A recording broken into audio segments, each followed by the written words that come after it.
What's the title of that song? I Need Thee Every Hour. Yeah, I have a new hymnal, and it's the pages are numbered differently. Okay.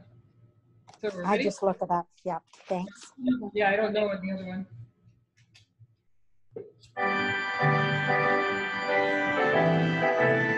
that 40? No. That's 43. Hang on one second, guys. Somehow I That still was Look for the Waymarks. see.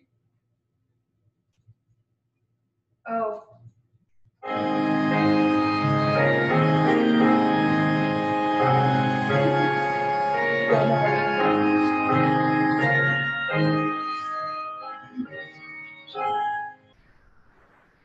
I need thee every hour, most precious Lord. No tenderness like thine can peace afford. I need thee, oh, I need thee, every hour I need thee. Sit down, my Savior, I come to thee. I need thee every hour, stay thou near. Temptations lose their power when thou art nigh. I need thee, oh, I need thee, every hour I need thee. Blessed my Savior, I come to thee. I need thee every hour, enjoy your pain, completely in the fight, all life is vain. I need thee, oh, I need thee, every hour I need thee.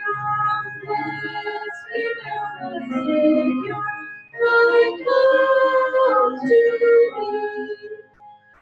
I need thee every hour, teach me thy way, and I will trust in thee forever. I need thee, oh, I need thee, every hour I need thee. Oh, blessed thou my Savior, I come to thee. Do you want to pray? Sure.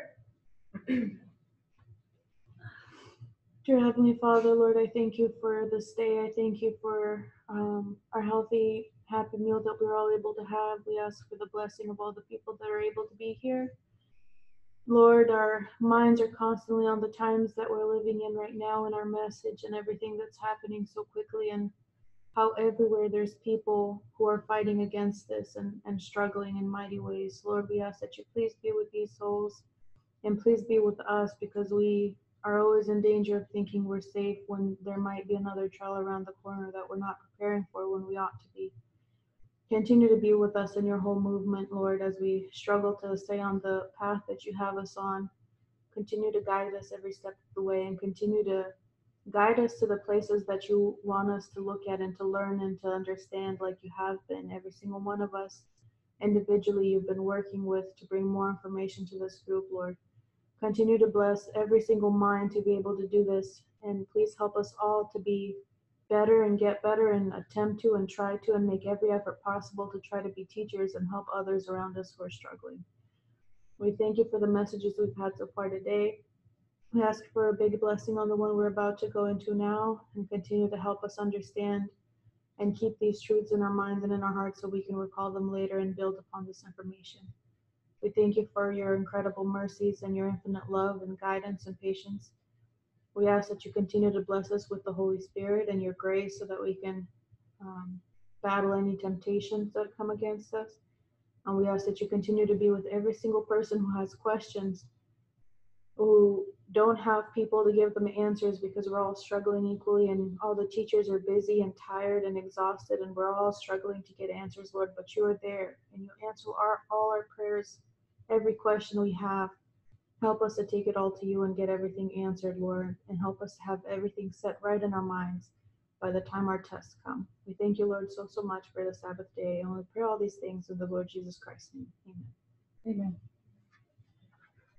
Going back to what she just prayed about in the previous study, or with the Sister Victoria's study about questions being answered, I used to describe, and I still do, I just don't do it that often anymore, but I would always tell people that, you know, I was a blank slate when I started reading the Bible, and I had questions.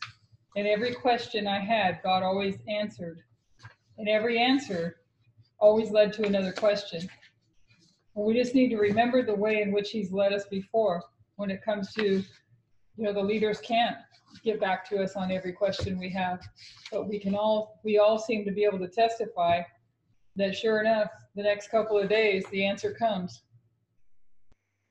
from another area, from another message or something. It's right there for us. So Yeah. God is in control of answering our questions when we have them. And I think we think so much about us that we forget how tired and exhausted and how many thousands of questions our teachers get. And I think they might all be really repetitive, and they might have already talked about it in a video. Yeah. And so God is just like, they already said this, I'll just bring you to the video you need to watch. Exactly, because they don't have time to be bogged down with answering the same question from multiple people. Yeah.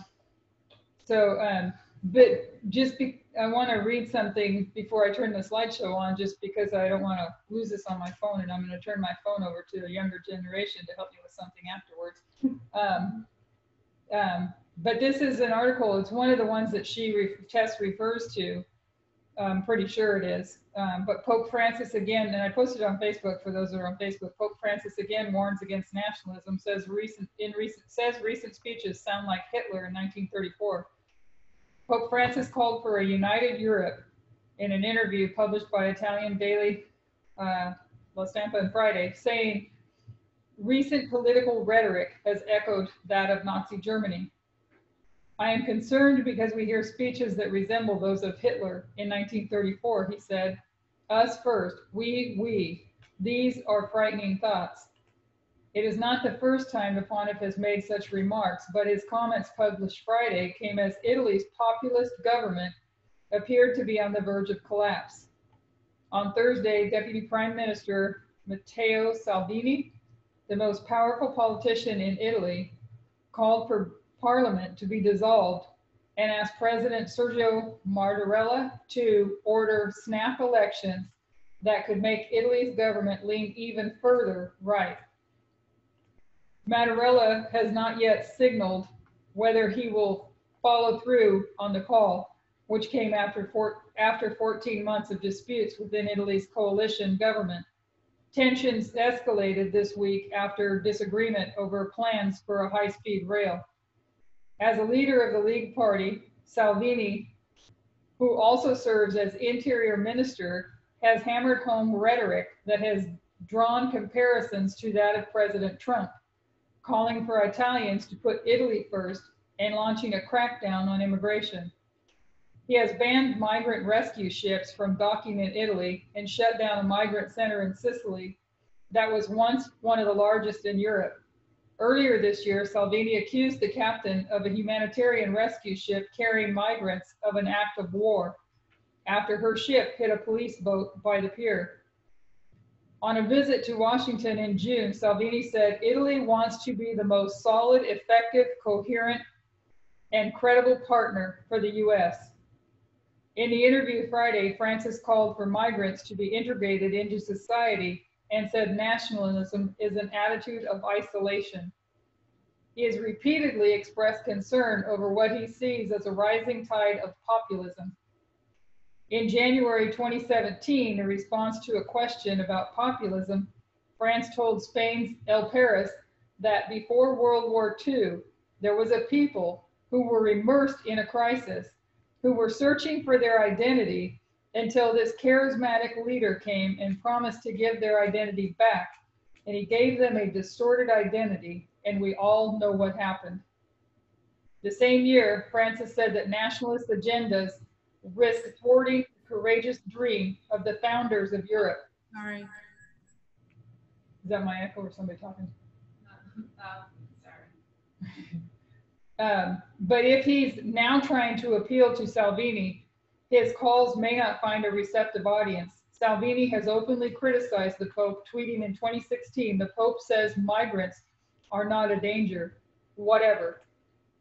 So in reading that, plus there was another one, but I'm not going to read the other one right now. It's just really, you know, when you go through the studies that are being presented in Germany that we have been able to watch so far, to see that Trump is lining up his populist, and I think that Adriana said it better earlier, so I'll let her talk in a minute here, that he is aligning with all those other countries that are they're all being like wanting to be like Trump and being part of Trump, and you can just see the world order with everybody having their own me status. They're all going to follow him as their leader. Does that make sense? So go ahead, you say what you're going to say, and then we'll go on to the study. I don't know what you're telling me. Oh, I thought you were going to say something. No. Oh, is that the same article that I pulled up? Yes. Oh, okay. Okay. So can everybody see that connection? Scroll down a minute. Scroll down a minute. And then go to, hold on right there. I think it was the top one, the White House next foreign visitor. Yeah, that's the other one. Do you want to read it? Or Sure. some of it? Rome, so this is Rome talking, I guess. If anybody in Western Europe bears a political resemblance to Donald Trump, it is Matteo Salvini. Salvini holds rollicking rallies and talks about putting Italy first. He rails against open borders and bleeding heart liberals. He is a frenetic social media user who spotlights cases of immigrant crime to show how the country is under threat. Lately, Salvini has even talked about his proposed tax cuts as a Trump-like cure for stagnation. Really quick, this image of the beast thing where the whole world follows after the beast, this has been going on for a very long time. The moment the US went into a war and then everyone in Europe followed wherever that war was to help the United States, you just had everyone follow the beast because this beast has been alive since 1798. This beast has been here and it's had allies ever since. So Trump comes in and then everywhere else in the world you see political right-wing nationalist leaders come in and they all follow the big wig of the biggest kahuna of them all, which is, you know, Mr. Trump over there. And he's like their bully leader. They're just trying to emulate him and trying to be like him, right? So it's not, if you notice, the United States didn't force anyone to be that way. They wanted to emulate the United States. So when you say that causeth both small and great to take the mark of the beast, it's by leading an example that everyone wants to follow that happens, right? But So that is at a certain way mark. I know, but it's progressive. Yeah, but before that, they follow the beast because they want to be like the beast. That never changes though. Yeah. That never changes. The only thing that changes is this one superpower right now, Russia, that's in the way of the United States doing what it does without any interruptions, is going to fall away. And there's not going to be anything stopping it. And it's just going to go into crazy nonsense. But the immigration thing, because they followed after the beast this whole time, you have the United States went into the Middle East to cause all that damage with the immigrants and in South America. And the other countries did the same thing because you had Romanian troops in Iraq, you had different Germany troops, you did different countries' troops in Iraq. They all caused this damage, and these immigrants want to go back. Like Sister Tess said in her presentation, there's those Yemeni people who want to go back. They were found in a boat, and no one in Europe wants to take them because they say, "Oh, it's not our problem; it's your problem." But it's everyone in Europe's problem also. So because they hate immigrants is because they cause the problems. They don't want to take responsibility. It's the same disease everywhere. So it's not, it's not like, I don't know, the Trump didn't force, or the United States never forced anyone to do what they do. They just led by example, and everyone wants to emulate them. So they're going to take the mark of the beast because to them it's cool and it's going to keep their country in economic wealth, and they're just going to follow after it like they always Well, have. they all borrow money from here. Yeah, So they, even though we don't see it, but there is some directions that they need to follow. yeah, and that's what the Look at 10 the- kings that were made rich by their The Romanian delicacies. president, how many meetings he had with Donald Trump. Yeah, yeah. So So- they all want to follow in the footsteps He's of told America. what he has to do. Anyways, That's an interesting point because Trump, since he came in, he's been pulling a lot of the funds that the United States was giving to many countries for different reasons. And so it's easy for him to pull back. Okay, so if you don't do this, I'm going to remove those funds from you. And he's been doing that. So you can see how many countries will follow. It's because it's the economic sanction that he's doing, he's placing on the country. And many countries, some countries, it's broken. Yeah. I can see. I know. I knew Plus, that. when he went to United States and he had a speech there, and he said that one of these countries take action that United States sees those countries. So it's he puts a lot of responsibility towards United States on every country. Yeah. So look at what Donald Trump has done for the American economy. So Salvini, the Italian deputy prime minister and leader of the far-right League Party, said last month. All the while, Salvini, who is visiting Washington this weekend, is proving that perhaps the best way to have decent relations with Trump's administration is to be a little bit like the president himself. A little puppet. And you have Modi in India, you have Boris Johnson in the UK, and you have many others everywhere else. So, while the Bolsonaro in Brazil, they're everywhere. They're all Yeah, I think it was this article or another one that I read that lists a whole bunch of them. yeah. While other Western European countries have responded to Trump with a mix of bafflement, angst, and barely veiled jabbing, Italy has gone a different route, presenting Trump with an example of the hard-driving, personality-driven populism that he tends to gravitate to among allies. Italy and the United States have their differences on matters like China policy and NATO spending, but Italy has avoided the acrimony and public criticism that has defined Trump's relations with Germany, France, and other major European nations. One Salvini lieutenant, speaking at the beginning of the year when Salvini's visit was first being planned, went so far as to suggest that Italy could replace the soon-to-exist Britain and the United States' most trusted ally inside the European Union. Which, if I can point out, who was Hitler allied with? Stalin. Is that what you mean? What'd you say? I think I was thinking something else when you went to that question. Never mind. Am I wrong? It was Mussolini. Yeah, Mussolini. Yeah. So Italy. Yeah, Italy. You have the King of the North with Italy. Okay, yes, he And you was. have the King of the North with Italy. And the Vatican. And yeah. Well, the Vatican, not right now. Not right now, So but with Salvini, Italy. Salvini, who is Italy's interior minister, but also his most powerful politician, is expected to meet with Vice President Pence during his two-day trip, which begins Sunday. Trump has in recent weeks greeted two other European nationalist leaders at the White House.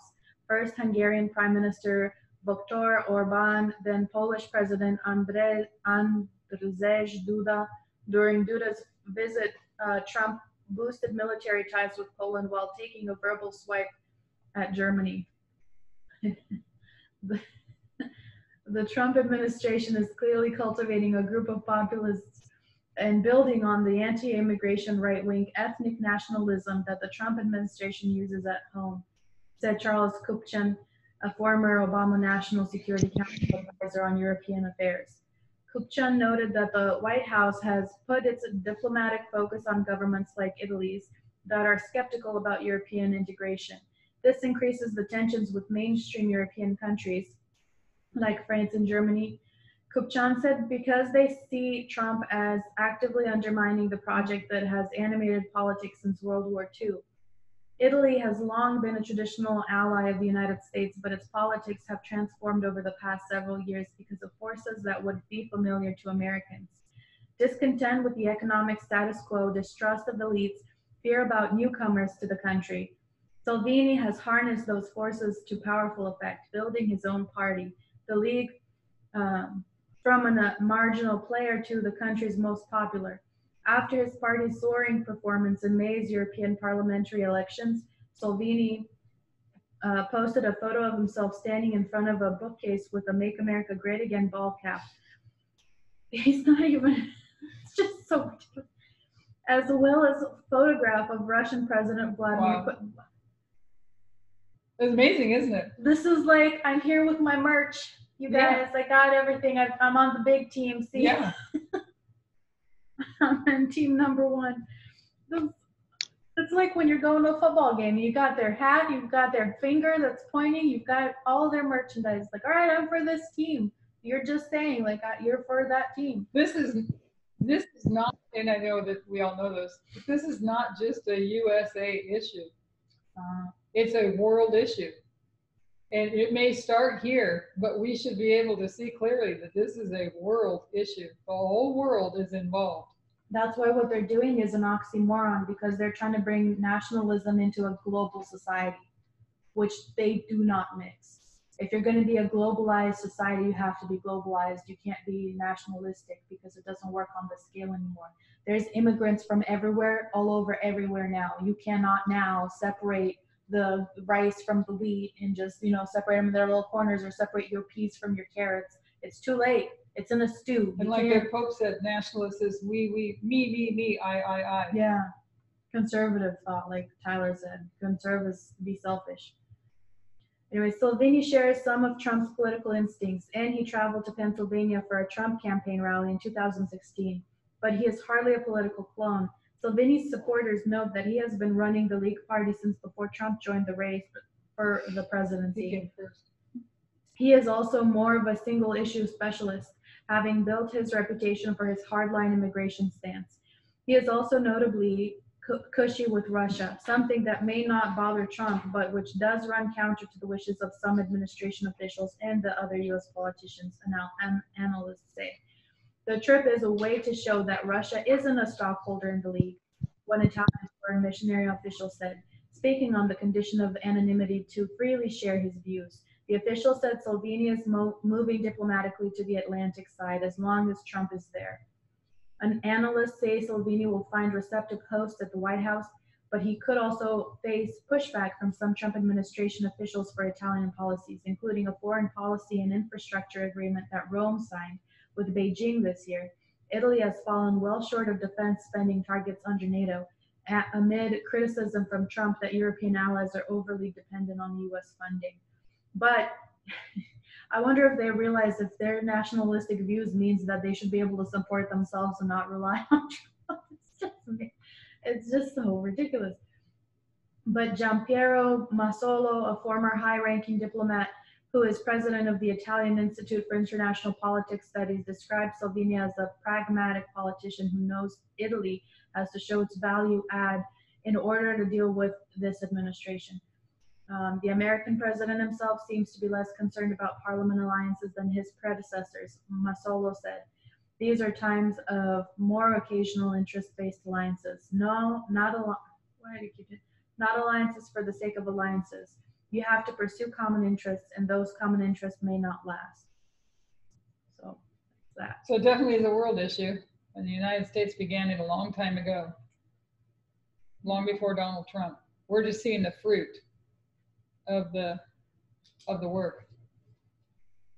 Yeah. Okay, so we're going to go to our next study here.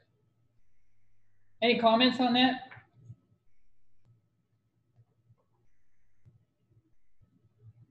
It keeps taking me back to, I think it was the Germany one. It was either the Germany one or it was one of the ones that he did in France with Parmenter.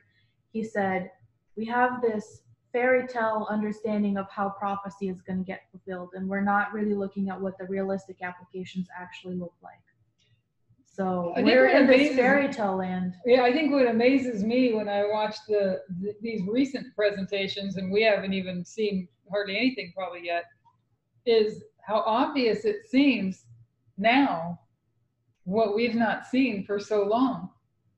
Is that just me? No, it seems like it should have, but that's what Sister Victoria taught us today, is that we were listening to what these The messages, blind men. yeah, we were listening to the messages and the prophecies, applying our own preconceived ideas onto it. So we were never going to get the right answer because we were assuming that the author was thinking like this, but he wasn't.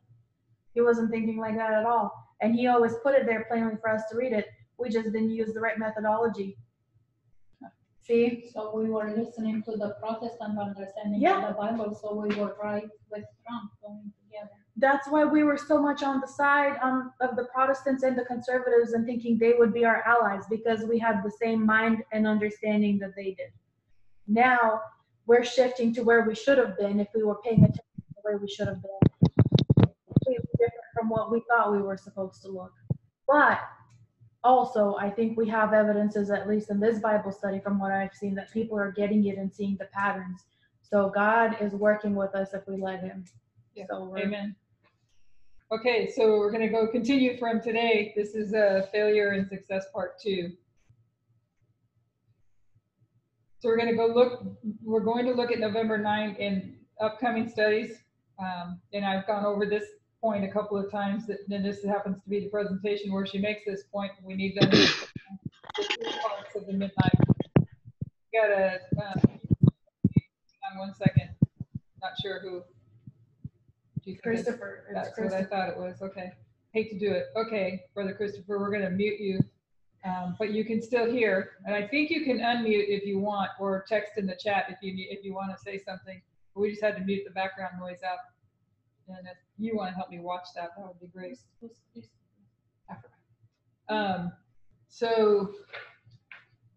Okay, so we need to understand that there are 3 parts to the Midnight Cry message.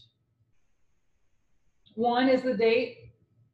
2 is what we expect to see on that date, or why we would mark that date in the first place. And 3, the third part of any Midnight Cry message is it's a calling out. In this case, calling out of our Protestant way of thinking, which we just discussed. When we realize that our thought processes led by an information stream are causing us to follow the same way of thinking as Protestants. I didn't even look. That's so weird. The greatest fear is that people hear the other 2 parts, what you expect to see, what is required to be ready. These are laid aside. And then with the surgical tool, they extract the date, because that's the interesting part, and think that we understand and accept the Midnight Cry message. We need to purpose ourselves now to make sure that we don't overemphasize the date to the point where we get to the date and we fail. We're not going to spend the majority of our time just on how to get to the date. So think about the mercy that God has been pouring out to us, watching us, looking to the papacy, right? And not seeing all along what was happening in the United States and as it pertains to the world. To not understand that the United States was bearing the fruit of the work that she has done, if I might say that right. So we're in the latter rain period and the Midnight Cry. We've been looking at the 2 streams and what we're discussing now and what we can expect to see.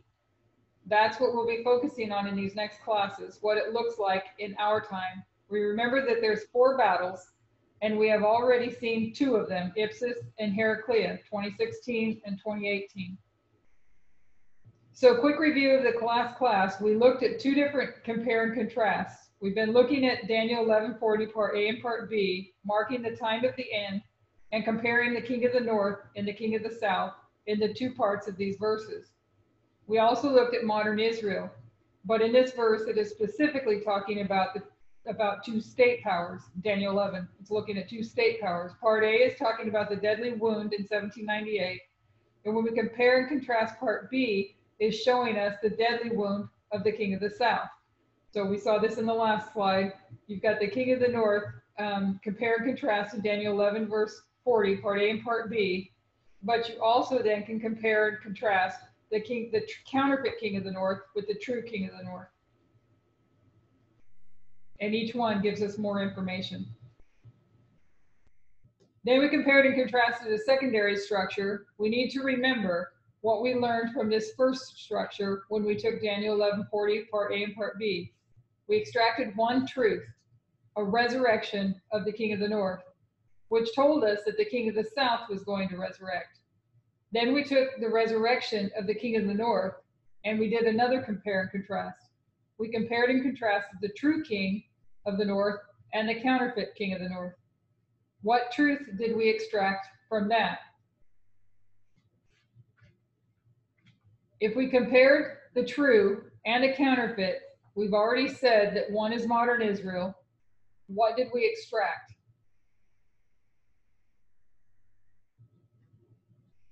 The other one is modern Babylon. You saw that there are two histories. Oh yeah. There's an Alpha and an Omega in both modern Babylon and modern Israel. And the Alpha histories relate to the world wars. In both, do I have it up here? Let's see here. Because you're gonna, So that means do you have a question? Can you allow me to say something? Huh? Do you have a question? Yeah. Yeah. I was like, huh? So I'm seeing here there is a death and resurrection that taking place, which is the king of the south was given the loan at 1989 and dies 91. So I'm also seeing the resurrection. So when we see the king of the north, king of the south is Russia, and he was given the loan and is going to die and is going to resurrect. So specifically, when is he going to resurrect? That's what I want to ask. I missed that last question. he wants to know where on the line do we place where the king of the south resurrects? Oh, okay. Yeah, that's what I want to. You know, I don't know if somebody It else was has. progressive. That's what I was going to say. I'm sitting here thinking, wait, do I know that? It was progressive because it comes with when Putin comes in. Yeah. And is it when he was elected? He was elected 1999, right? That's when he starts to come back. No, I think it was 1999 or 2000. I think it's 1999. But that's where he begins to resurrect well, I want to say our whole reform line, because he dies here at the beginning of our reform line and he resurrects here, which I think is marked perhaps at 1999 when he's elected.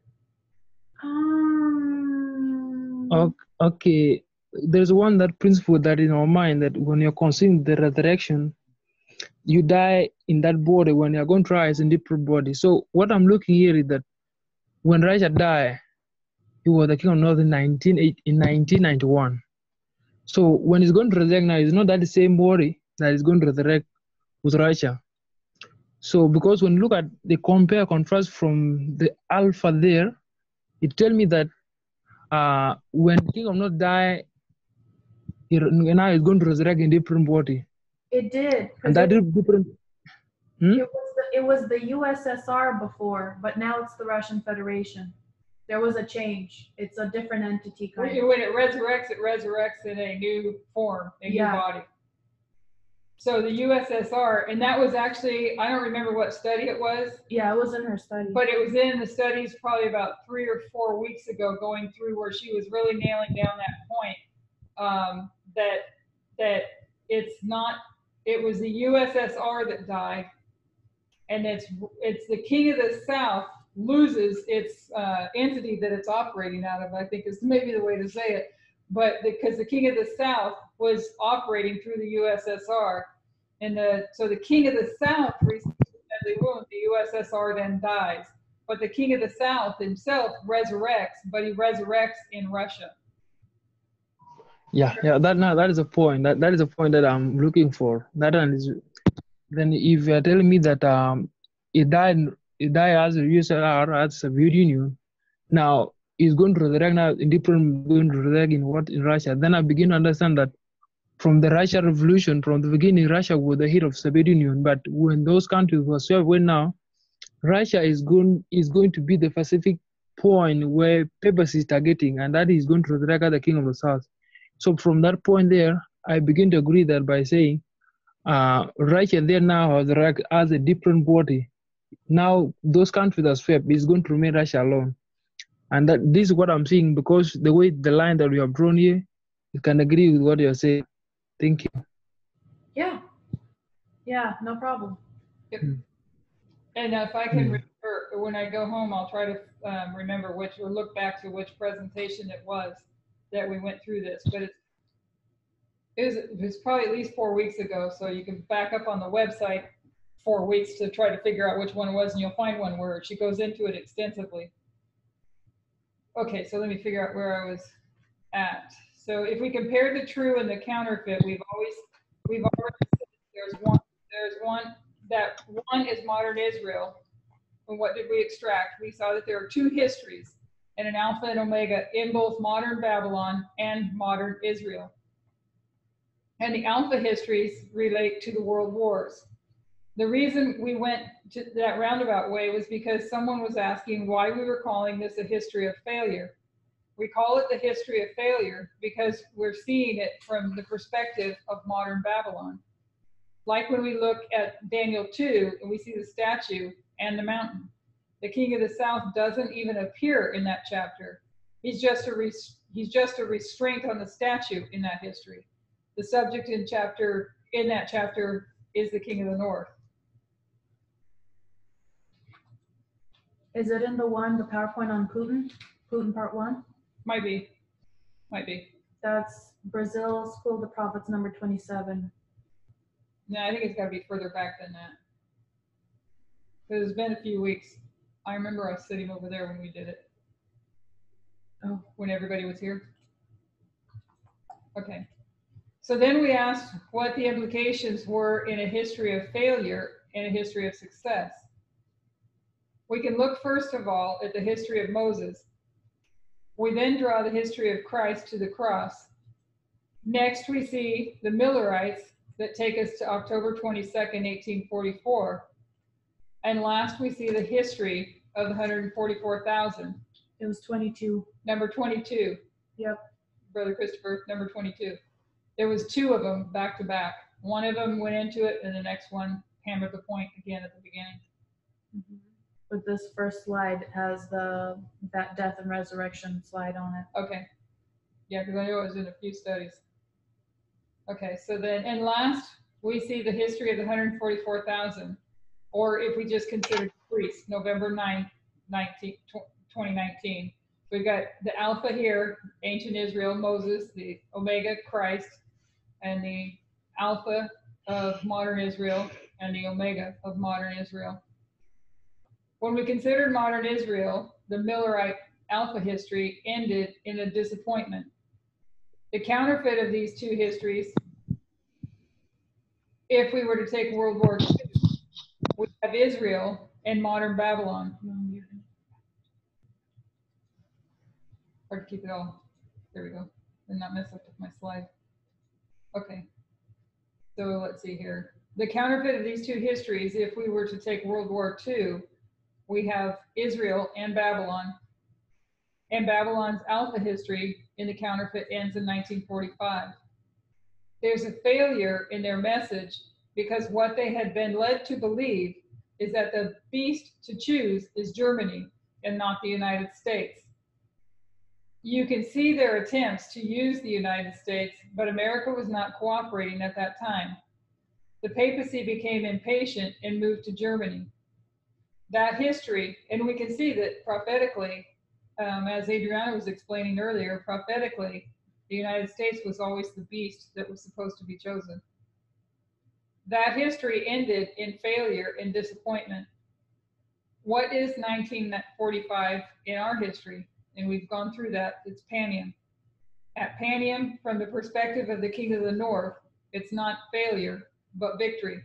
So, in a prophetic sense, on the counterfeit line, the first beast was passed by in 1798 when it moved to the United States. Like the SDA is passed by and it goes to the remnant. The first beast of Revelation 13 is like passed by and then it goes to the second beast. It seems, isn't it? I don't know. It's probably wrong, but I was confused the way you said that because on account of it the chose its wrong beast. Yeah. When it was supposed to choose the beast of Revelation 13, it chose the previous beast. Yeah. Yeah. I think that's what you said. Yeah, Okay. because it was done with. Yeah. The first beast The ends first- at 1798. Right. And it went back and chose its old beast. Yeah. It went back to, yeah. Europe, in other words, but not Yeah. Europe, it was Germany. So at Panium, from the perspective of the king of the north, it's not failure, but victory. They've not made a mistake. This is where we see the difference between an alpha and an omega from the perspective of the king of the north. Because at Panium, the king of the north defeats the king of the south, where in 1945, the king of the north is defeated. Did everybody follow that? And make sure I did too. It's funny, I follow it more sometimes when I'm putting it together. So we see in the alpha history here, it ends in a disappointment. And the same thing in the counterfeit of modern Babylon, in the alpha, it ends in a disappointment. We see that it ends in a success here in the omega history. And here as well, the counterfeit. I want to say it's going to end in it's choosing the right beast. Put it that way.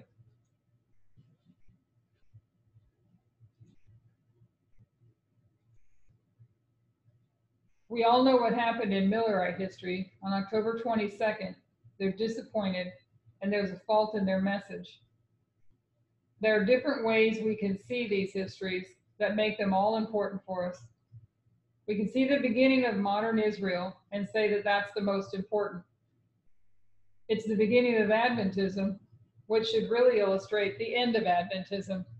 So could mark these as the most important.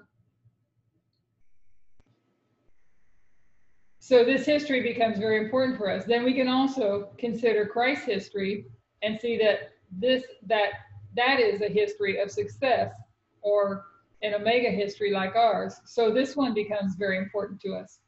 What about the history of Moses? We can say that they all exist on one line. There's Moses, then Christ, then the Millerites, and in the history of the 144,000. So you have four histories. You can see that the Millerite history is important for us because they are our alpha. So we need to draw lessons from them.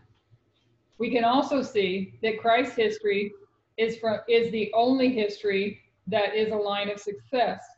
And if we consider it this way, as one long history of the world, how does Moses' history become important?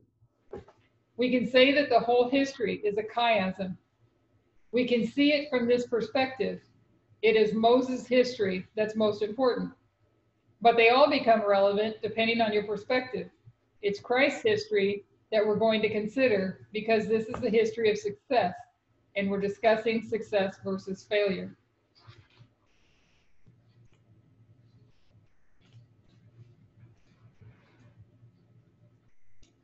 So we're going to read from the Crest collection. Through being overcome with sleep, the disciples heard little of what passed between Christ and the heavenly messengers. Are those, are they talking about a transfiguration, or what are they talking about? Gethsemane. Who was the heavenly messenger? I mean, Is she talking about the chat? No, I'm talking about right there what you just read. Yeah. Oh, well, let's read through it. And Oh. yeah, I thought you were reading the chat, sorry. Okay, so through being overcome with sleep, the disciples heard little of what passed between Christ and the heavenly messengers. Failing to watch and pray, they had not received the light that God desired to give them, a knowledge of the sufferings of Christ and the glory that should follow. They lost the blessings that might have been theirs by sharing his self-sacrifice. Slow of heart to believe were these disciples, little appreciative of the treasure with which heaven sought to enrich them. Is that how When were they? When was? I'm You thinking know, Gethsemane. Gethsemane. That's when he was suffering. Disciples heard little of what passed between Christ and the heavenly messengers. Yeah. Plural. It was when he was speaking with Elijah and Moses, wasn't it? That's what I was thinking. That's transfiguration. Because That's what I thought. The transfiguration, and that's what you said, right? Yeah, that's what Yeah. I said, yeah. That's what I think is the transfiguration. It's not Yes. Gethsemane, because he's speaking to the heavenly messengers. Yeah, that's what I was thinking. wasn't that also in Gethsemane, though? It's not the same thing, because he's strengthened by it. He was, but I mean, I don't think you can mark it as plural messengers. I think Gabriel comes to him in Gethsemane. Yeah. It's Oh, okay. self-sacrifice. So let's see, failing to watch and pray, they had not received the light that God desired to give them. A knowledge of the suffering. See, this is where it was revealed. A knowledge of the sufferings of Christ and the glory that should follow. This isn't Gethsemane, it is the transfiguration. I just read the context on E.G. White app. It is the transfiguration. Yeah. They lost the blessings that might have been theirs by sharing his self-sacrifice. Slow of heart to believe were these disciples, little appreciative of the treasure which heaven sought to enrich them. When Christ's predictions came to pass and the disciples were brought over the ground of test and trial, they failed to endure the proving. Peter denied his Lord before his enemies. Had the disciples remained watching, they would not have lost their faith as they beheld the Son of God dying upon the cross. Amid the gloom of that terrible trying hour, some rays of hope would have lighted up the darkness and sustained their faith. This experience of the disciples is recorded that we may learn its lesson. It is just as essential that the people of God today bear in mind how and where they have been tested. That's really interesting, because some of us have been tested and don't even know it. Do you know what I'm saying? We may have passed a test, failed a test, and wouldn't even know it. Also, now we have to remember how we failed the test of the wrong streams of information up till now. Exactly. Because I'm pretty sure from what I've heard, not a single one of us was on the liberal side of things that when we were supposed to be. So we all failed that one, and so we have to remember. But was that even a test? I thought that wasn't a test until now. Well, actually, if you in Parmender's, I don't remember which one it was, one of his where he goes in Germany, where he shows that the test arrives, but at the end is going to be the fulfillment of that test. I don't remember how he lays it out. But wait, at that time, I don't think even many of us were in the movement when those issues. We've been here since 2014. We were here Yeah. when the election was happening. Well, I'm thinking about Oh, I thought you were talking about like. No, the two streams. the two That's streams been- is this Oh, dispensation. Sorry, I'm thinking about something else. Sorry about that. No, that's okay. The two streams are this dispensation, and I, little things like that, big things like that, is where the Lord reminds me and shows me His mercy for me, because I remember years back, and I know I've talked about this before, realizing that these TV shows, because I would listen to some of them, this is years ago, I would listen to some of them, and I would say that I always would have thought that I would be more aligned with Fox News than I would others because of the conservative approach. But then they'd have somebody like Bill O'Reilly on who would just spew some things out, and I thought, I don't want to say the words that they weren't swear words, but I just could not stand to listen to the arrogancy of this man. And I came to realize that, okay, you got two sides of this. I used to watch NBC maybe, but then I started realizing that they're just getting paid millions of dollars to have a program where they can sit there and spew out their opinions. Both sides is the way I was looking at it. So I didn't watch any of it. And I'm just really thankful that the Lord, He watches over every one of us in various ways. So anyway, so the two streams though, is we're being tested on the two streams when the two streams is something that we we should have known and we did not know. There are many things that we did not know, and now we're having to come in and accept these things rapidly. So this experience of the disciples is recorded that we may learn its lesson. It is just as essential that the people of God today bear in mind how and where they have been tested and where their faith has failed. And keep in mind too, when you're trying to, what is it? If you first you don't succeed, try again, right? Okay. So failure in some aspects is necessary. No, that's okay. So failure in some aspects is necessary if you're going to learn from your failures to how to then have success. Sister Elaine, can I say something? Yeah. And why I kind of laughed so late, and it's funny. But then that actually is really a song. That's a secular song too. And it's interesting how, I'm not saying that that's where you got it from. I'm just, because these adages, that other one where it says, if it doesn't kill me, Whatever doesn't kill me. What doesn't kill me makes me stronger. And that's actually in like raps and all these other things. And who was it? I was like, that's a secular song. Where do people know about that? But I didn't know that those were like way before, people say that. Well, I'll agree with you because I didn't know they were songs today.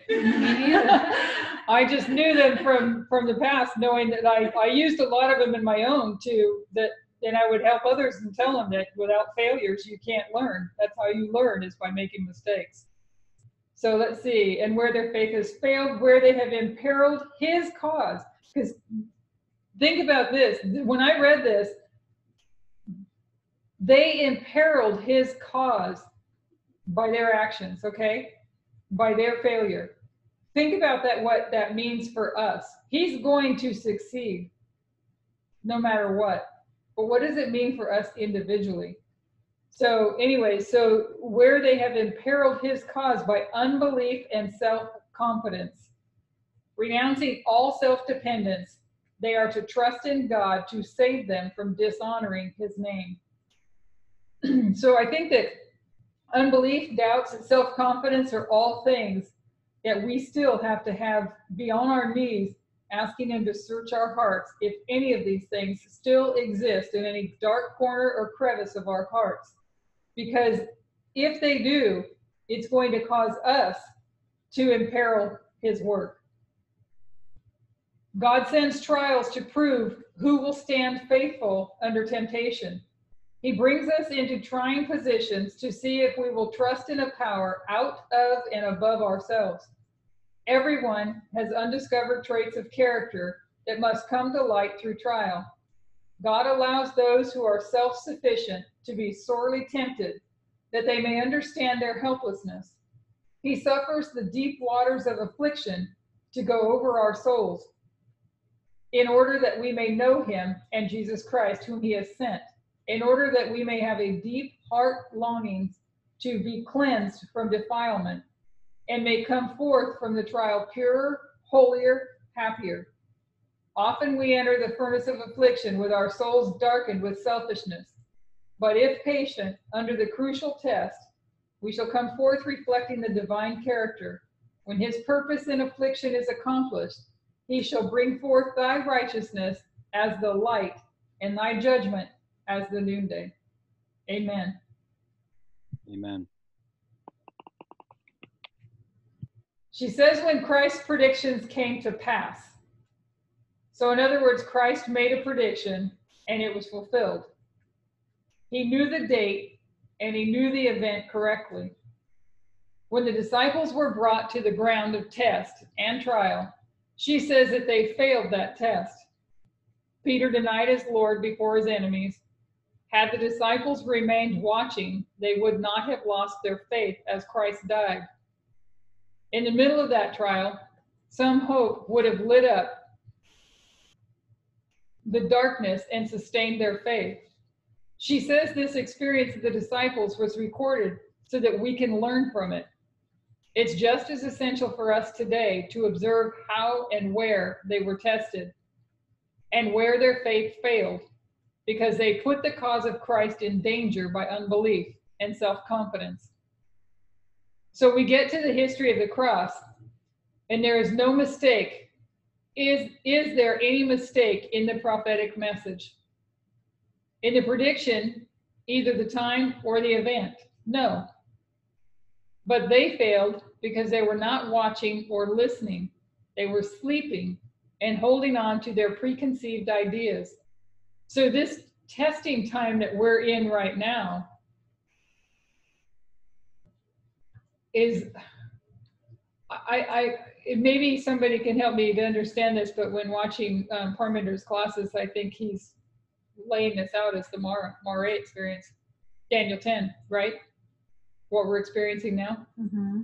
That's the way I understood it. You see the Mara and you have a Mare. Right. So these issues that are coming up are for our good if we will learn from them. If we are open to receive these lessons, learn from our past failures and mistakes, learn from our doubts and our unbelief and our self-confidence, and let him inside our heart to show us that these things still exist. They failed because they were not watching or listening. They were sleeping and holding on to their preconceived ideas. She said they failed that test. Can we come to our close of probation, fail that test, and have any hope?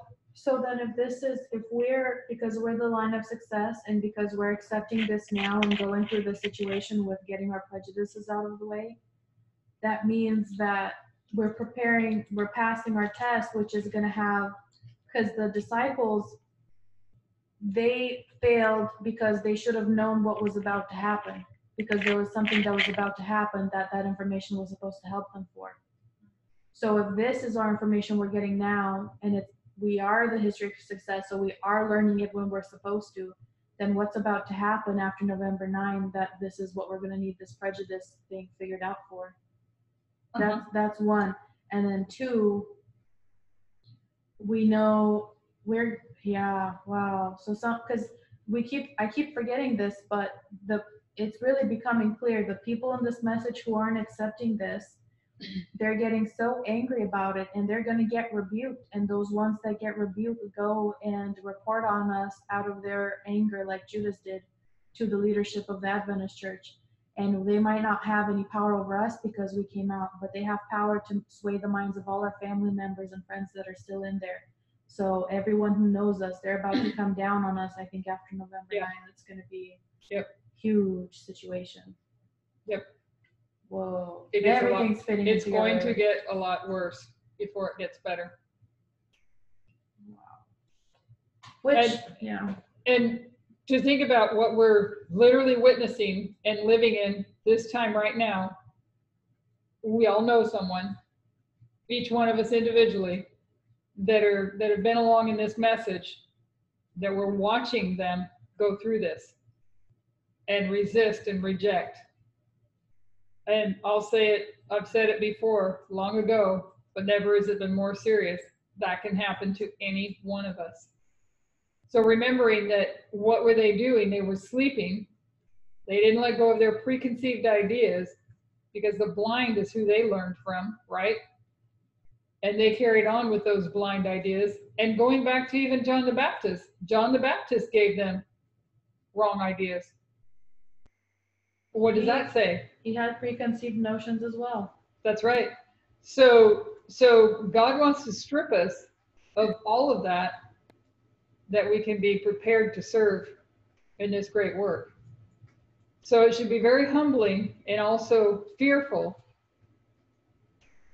when it comes to keeping up, because now what we're seeing, as several have pointed this out, not just this particular test, but over the past couple of years, what we have seen is people in the movement come to us and have questions, and they want the quick answer. They don't want to take the time, or they don't have the time, whatever it be. They don't take the time to study, and they want to come get a quick answer. You have the foolish virgins coming to the wise virgins, and how easy is it to answer their question? It's not so easy anymore. It's not so easy. You can't answer that question for them. They don't want to take the time that it takes, which we've dealt with this in Adventism from the very beginning. They don't want to take the time to study. So here we are still with wise and foolish that there are those that don't want to take the time to study. And so when they come asking for oil, we can't give it to them. Even if we wanted to. Even if we wanted to, because we do want to. Can I say something too? Yeah. Because Elder Tabo, he touches on it good. That was just so good. Like his message on compare and contrast. I mean, when he brought up that verse and practicing how to divide the word, I think that actually does express that what he did, and dividing the word and understanding from that verse. I can't remember what verse that was. Where he, 41. yeah, but I have to go. Yeah, I remember. But yeah, when he was talking about the wise and the foolish, and understanding those character traits that it listed for the wise, and understanding it was just so deep. And he looked at the dictionary, which is called the Bible dictionary, and yeah, and was what you call it, defining those words, some of those words, which even like brought out more truth, which was just really interesting. I forgot my point, sorry, but it kind of relates to the wise and the foolish. Well, we're going to see there how they fit in here as well in just a minute. So can we come to the close of our probation, fail that test, and have any hope? No. So when we come to the history of the cross, the disciples do not represent the priests. They do not represent the wise, and no one makes it. But we read a quote about the feeding of the 5,000, where she said the Father gave to Christ, and we did this the last time, the Father gave to Christ, Christ to the disciples, and the disciples gave to the multitude. What conclusion did we reach? She says that everything Christ gave, he had received from his Father. He then passed it to the disciples, and the disciples passed it to the multitude. What can we learn about this structure? Who would these represent? Christ receives bread or food direct from heaven. We have priests, Levites, and Nethinims. The reason we went here is to see where Christ represented the priests. So we aren't representing the disciples. That's why it's a line of success. We represent Christ as the priest. We don't represent the disciples. Who represents the disciples then? We'll keep going here. I think that question came up last time, huh? It can't be the Levites. So, well, if Christ gave to the disciples, the priests give to the Levites. Yeah, but when? So we have priests, Levites, and Nethinims. The reason we went here is to see where Christ represented the priest. Even though he's Christ, he's also not giving of himself, but he first receives it from the Father. In the same way, we don't just give ourselves, we first receive it from God in referring to bread, which is the message. So the history of the cross, success or failure, the history of success. So bring open that question then again, and let's discuss it, because I don't know if I have that answer either. So because the Millerites were a history of failure, that means they were like the disciples and they fell asleep at an important point where they were supposed to learn something that would have told them that it wasn't the second coming, it was the temple first. I never would have even thought that, but I don't know. That's interesting to think about it that way. They did mess something up that caused them to be disappointed in a way that ultimately ended up that they failed. Uh-huh. They did. I would have And never. they had a huge disappointment just like the apostles did. So they didn't do it right. I don't know. But anyways. Well, actually, we do. She does go on to say it. We're going to see it. Okay. The disciples represent what they represent.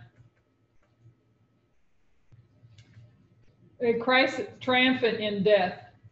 Christ was nailed to the cross, but he gained the victory. The whole force of evil gathered itself together in an effort to destroy him, who was the light of the world, the truth that makes men wise unto salvation. But no advantage was gained by this confederacy. With every advanced move, Satan was bringing nearer his eternal ruin. Christ was indeed enduring the contradiction of sinners against himself. But every pang of suffering that he bore helped tear away the foundation of the enemy's kingdom. Think about that for our own life of self-sacrifice. Do we want to help the kingdom of Satan, or do we want to hurt it? It takes sacrifice. Satan bruised Christ's heel, but Christ bruised Satan's head. Through death, the Savior destroyed him that had the power of death. In the very act of grasping his prey, death was vanquished. For by dying, Christ brought to light life and immortality through the gospel. Never was the Son of God more beloved by his Father, by the heavenly family, and by the inhabitants of the unfallen worlds than when he humbled himself to bear disgrace, humiliation, shame, and abuse. By becoming the sin bearer, he lifted from the human race the curse of sin. In his own body, he paid the penalty of that on which the power of Satan over humanity is founded, sin. I believe there's something to be said about what happens when the ensign is lifted up. More to be understood. Christ was nailed to the cross, but he gained the victory. All Satan's army gathered together to try to destroy him, but no advantage was gained by this coming together. With every move that Satan advanced, he brought closer his eternal ruin. Every part of Christ's suffering tore apart the foundation of Satan's kingdom. Satan bruised, is that the same thing? Do I have that on there twice? Or maybe it's just looking that way. I think it's her repeating it. Satan bruised Christ's heel, but Christ bruised his head. Through Christ's death, he destroyed Satan. In the very grasp of his prey, death was conquered. I think I just put the quote in that she paraphrased. By dying, Christ brought to light life and immortality through the gospel. There are other quotes like that she makes clear that even in the horror of the cross, it was complete and total victory. The problem was it didn't look like victory. The disciples weren't able to go to their friends and the churches who bought into that way of thinking and point to the cross and say we are justified. Think about that. When we're not going to be able to go to the church and say, look, we were right all along. They couldn't point to the cross and say, look, we told you who he was and you didn't believe us. Even though the message was clear, people still have expectations. I might have that backwards actually, because this is a line of success. Yeah, so we are going to be able to. We are going to be able to go there and point it out. Even though the message was clear, people still have expectations in seeing something different. When the day came, it shook them because it didn't look the way they had been taught it would look. Oh, that's so messed up. That's the problem. With us. Yeah. As well. It didn't look the way we thought it should. So God is trying to see Literally. to it. I think God is trying to show us what it looks like now through our thick skulls, what it looks like now so that we don't fail when we get there. Go ahead. I think John was going to say something. Somebody was. this is applying to raffia, right? Yeah. Yeah. Because raffia is the cross, Yes. and we're still unsure what it's going to actually look like. I have an idea I'm not going to share right now. But what you were saying before about Christ being the priest and the disciples being the Levites, I don't know if there's two different applications that Tess is looking at, but on one of her lines, that doesn't really fit. Yeah. I don't think I said that they were the Levites. If I did, I didn't mean to say it that way. What you said, disciples will be the Levites. The Father gives to Christ, right? Christ gives to the disciples give to the multitude. But Okay. but the line of Christ is a line of success. So what we're trying to figure out here is who are the disciples, right? Can I share one of her lines? Yeah, Just to I'll have to share a screen real quick. because we might be coming to the same point. Just 1 second. Okay, so on this line here, we have raffia at the cross. We have Christ and the disciples are coming up to the cross. So Christ is teaching the disciples, which would be us, It's And then the after, receiving from God. well, Christ.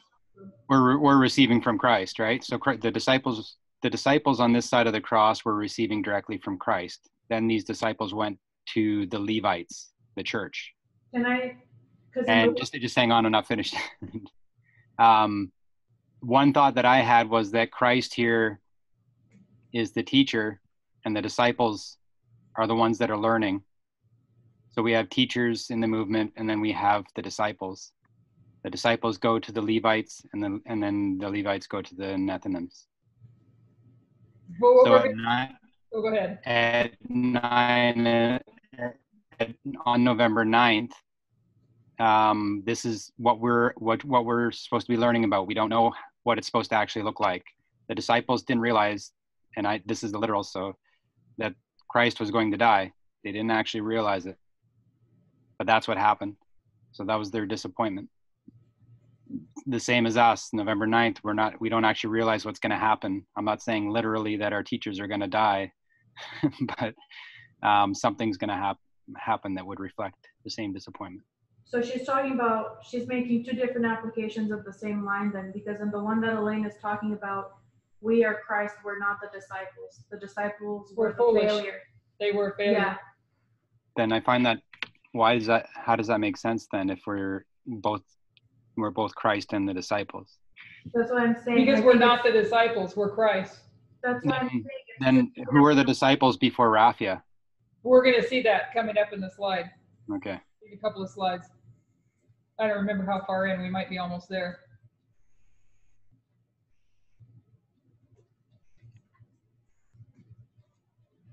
Okay. I think I backed up, so let me go forward again. And we were almost finished with this one. So there's other quotes like this. She makes clear that even in the horror of the cross, it was complete and total victory. The problem was it didn't look like victory. The disciples weren't able to go to their friends in their churches who bought into that way of thinking and point to the cross and say that we were justified. They couldn't point to the cross and say, look, we told you he was who he was and you didn't believe us. Even though the message was clear, people still have expectations in seeing something different. When the day came, it shook them because it didn't look the way they had been taught it would look. That does not make this failure, because it's not about people, it's about the message. It's about Christ, and he did not fail. We can see the Millerites, the mistake and disappointment. Christ may have been disappointed by the behavior of the disciples, but there is no mistake in his message or in the date. And from what I get out of this, we're going to know the message. Well, the wise ones are going to know the message. The priests are going to know. It's just a matter of who the priests are. We might want to think that the priests are everyone that's still here. But the true priests are going to know both the date and the event. They're going to know and not make a mistake before Raphia. So as the disciples were sleeping, they didn't know what was coming. And so they had their preconceived ideas. But God is doing everything he can through our thick skulls that we will know before, so that we're not disappointed. So in other words, there will be a group of people that will know and will not be disappointed. They will know and understand. You know, that's interesting because God did try an attempt to prep the disciples. He constantly told them Yes. what was going to happen, but they would not hear it. Right. And if we're Christ, if the priests are Christ, it's a matter of who the priests really are. Christ may, in other words, he's speaking to every one of us through this. Christ may have been disappointed by the behavior of the disciples, but there was no mistake in his message or in the date. In the structure of the parable of the feeding of the 5,000, the Levites are represented by the disciples. When we go into the history of the cross, the Levites are not in that history receiving the message. The Levites are not tested on the date or the event, so the disciples here don't represent the Levites. If we get to November 9, 2019, who's tested on the date and the event? The priests, not the Levites. It's in the priest line. So you can see from what you were showing, John, she's showing two different lines to show two different perspectives. In one line, it shows you one thing, and in another line, it's going to show you another. In the priest line, we can see that the cross coincides with November 9. They've been following him all through this history. What we have is not priests and Levites, but wise and foolish. Did everybody follow that? November 9th. So the wise are going to understand. The wise won't be sleeping, and they won't have preconceived ideas still in them. They won't have a misunderstanding of what the event is. They won't be fascinated by November 9. They'll be striving to understand what the message is, and to ask the Lord to search that they don't have any preconceived ideas of what this looks like, so that they are not deceived or disappointed. So the foolish will be disappointed. The wise will continue on. Was it the last slide that said that they will know what's going to happen? Was it just the one before this? Is that what? I think it was me that's saying that, because Christ knew, right? If Christ knew, and the priest or the wise are Christ, then they will know. See, Prior to. I'm still, like, I think that the apostles, I'm just trying to think of the apostles in that whole mix, because you had the apostles, which I had an idea that they were the priests, because they were the new leadership of the church. They were the ones that Christ passed over and gave, passed over the Jews and gave to the apostles as the new priests. And then there were disciples. So there were apostles and there were disciples. But in that line, okay, so let's say if that was the case, in that line, Christ knew what was going to happen, but the apostles still didn't, yet it was still a line of success, even though they didn't know. No one knew. Correct, yes. He knew, and he told them, just like he's telling us now. So he's telling us now that would make us the apostles, not Christ. The line splits though, because when we look at the apostles after Jesus' death and their work in bringing up this church, we look at that as a separate thing from what we're looking at now. Yeah. And this one, if you want to make the priests the apostles and then they have a failure, you can apply this to the Millerite history, because that was a history of like alpha of failure. But if you're going to say that this is a history of success, the apostles failed, so you can't make the priests the apostles and still have it be an omega history of success, is what. How did they fail? Because everything we just read. When they came to the cross, they had a wrong understanding of what was going to happen, and they were disappointed. They failed. Christ knew, and he tried to tell them what was going to happen, but they couldn't separate it from their own understanding of all that they had always believed it was going to be. So all that we have understood things to be, if we hang on to those things instead of hearing what he's trying to tell us, then we will wind up being the foolish priests and come up to November 9 and be disappointed. There's no disappointment for the wise, because the wise are the priests are Christ. So the apostle, like all the disciples before the cross, they were all foolish? That's what she's actually saying. Well, like Adriana just explained it better than I was trying to do, that you have to look at it and break it apart into two separate structures, that what happens before the cross, they're foolish. But after the cross, you're looking at a different line. So if they were all together, if all together it was a line of success, even though they failed one test, I mean, even this movement has failed a test in the past, but it's still a line of success. So they failed one of their tests, but it doesn't mean that that's a line of failure. There'll still be a line of success, just like. Well, what she's saying is Christ, that line is a success, but the disciples themselves were representing the foolish in this particular perspective.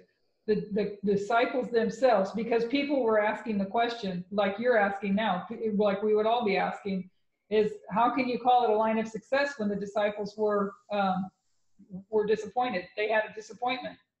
But she's not taking that point. She's taking the point that it was a success. The work that Christ did was a success, But the Yes, disciples, it was accomplished. it was accomplished.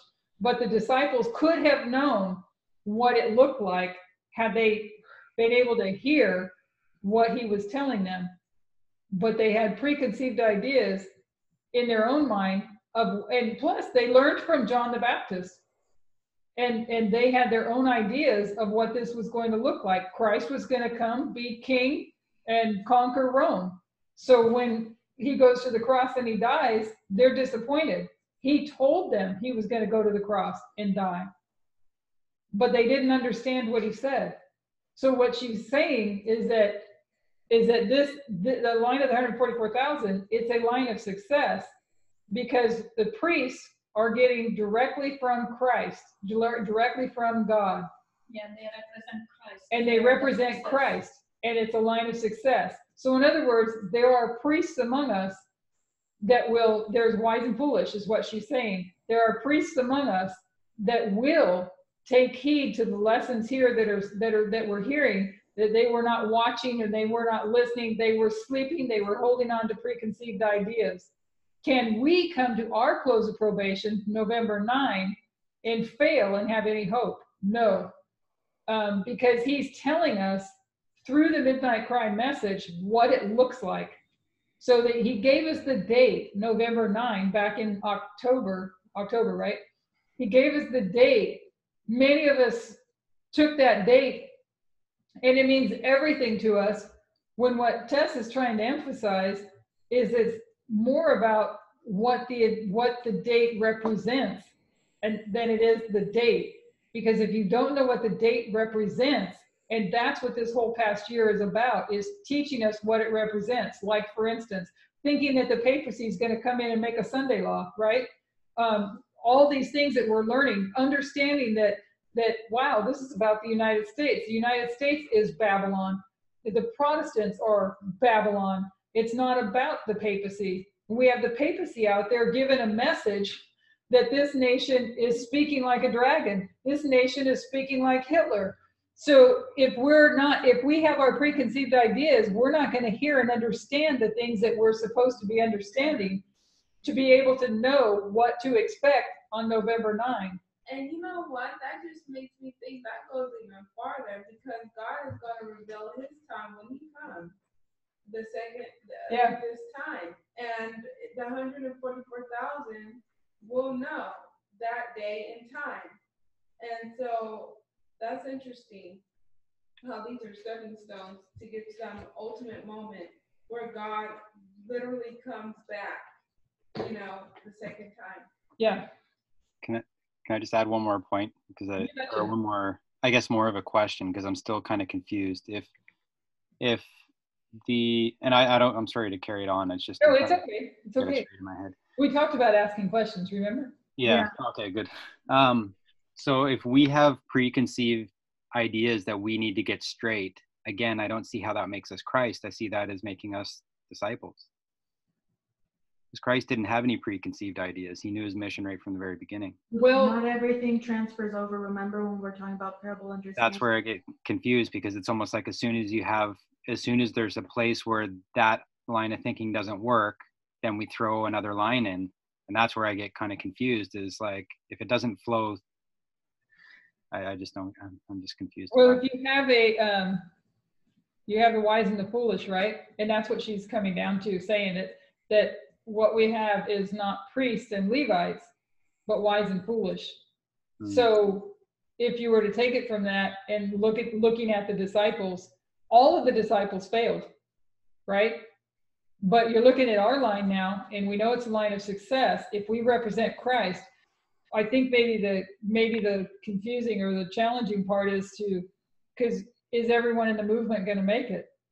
No.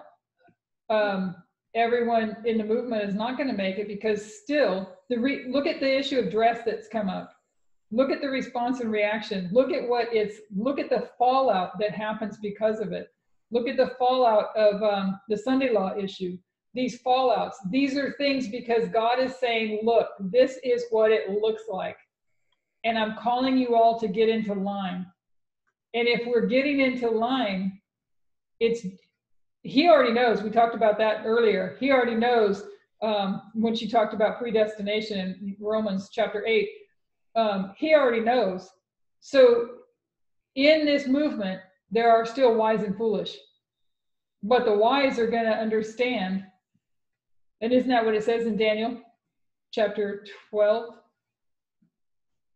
Is that Daniel chapter 12? That's what Elder Tabo was talking about. The wise will understand. So we still have wise and foolish, but the wise are going to understand. That's why we're striving we're hungry to hear everything they're showing so that we can process it ourselves and learn. And you know, Parmender's pointing out too that this is a hard pill. There are many hard pills for people to swallow.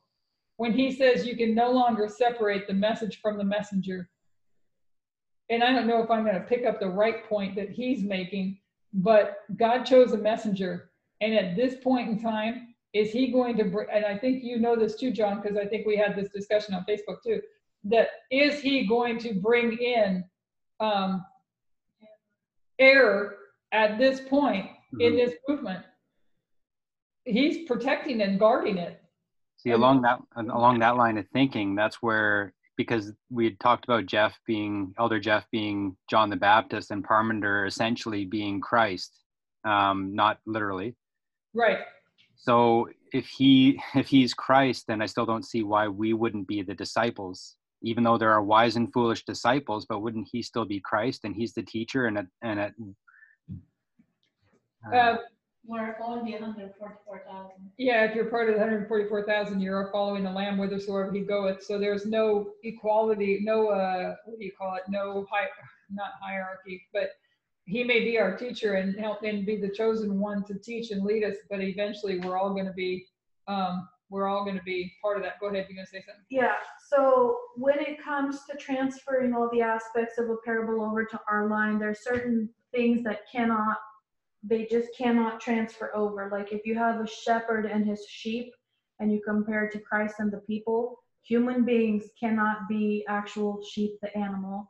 There are certain things that you can't do, like where the natural and the spiritual applications, that's 1. 2, Parmender, and this isn't easy, and I struggle with this also, he says that you have to be able to juggle multiple applications in your brain at once, because he said on a movement level, we might be the priests, but on an individual level, before that time comes up, sometimes you're a priest. When you put the hat on of a priest, then you teach another human being. And that human being, when they start to teach someone else, then they put the hat on of the priest. But when they're learning, the hat of the priest is off. So you're like juggling all these things in your brain all the time. And that's why a lot of work, and it gets really easy to get confused. And I actually, with this particular point, I struggled with it a lot too, because I thought that we were gonna have to have a disappointment, but we can't. I don't know. It's like we're simultaneously the apostles, but simultaneously Jesus.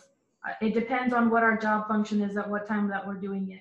But if we're in the job function of passing our test, then we have to be acting as Jesus did. And the test is the cross. The test is Raphia.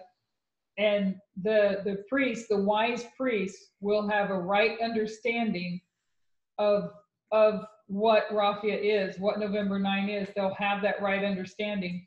And like I said, I go back to what I was saying a few minutes ago. When you look at the fallout that is happening over the Sunday law issue, the message of time, most people accepted it, but a few enemies, however many there were, go off and blast and spew their venom on Facebook and other social media sites, right? The Sunday law issue comes up.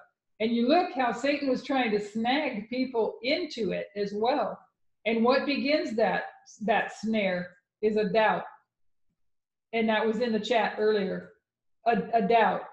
You let a doubt in, and Satan is right there when there's a doubt, because he's going to seek to that doubt is like yeast in your bread. It's not the same as having a question. No, it's not the same as having a question. I think that can get confusing. No, yes, it can be confusing. I'm glad you said that. I was just going to say the same thing, because I'm afraid sometimes my questions could be doubtful, because like I'm still trying to wrap my brain around everything. Yeah.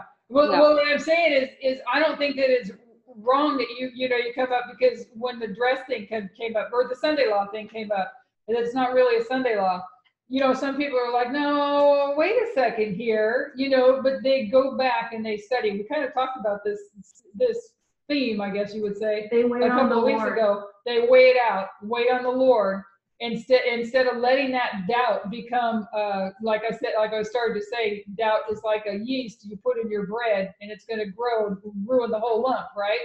So you recognize that you have questions and you don't want to doubt the Lord. And so you take it, and then sure enough, if you pass that stage of saying, I'm not going to entertain that doubtful thought, I'm going to review my past in how the Lord has led me. And I know for a fact the Lord can review to us our past in a very vivid way to say, look, Elaine, there was this, and this, and then there was this, and then I told you this, and then I did this, and look how all that worked out. And you're like, okay, I get it. This movement is your movement. I'm not going to doubt. But if you entertain that doubt, asking questions is not wrong. But if you entertain that doubt, remember that Satan is right there. He wants to make that doubt grow into full-blown rebellion.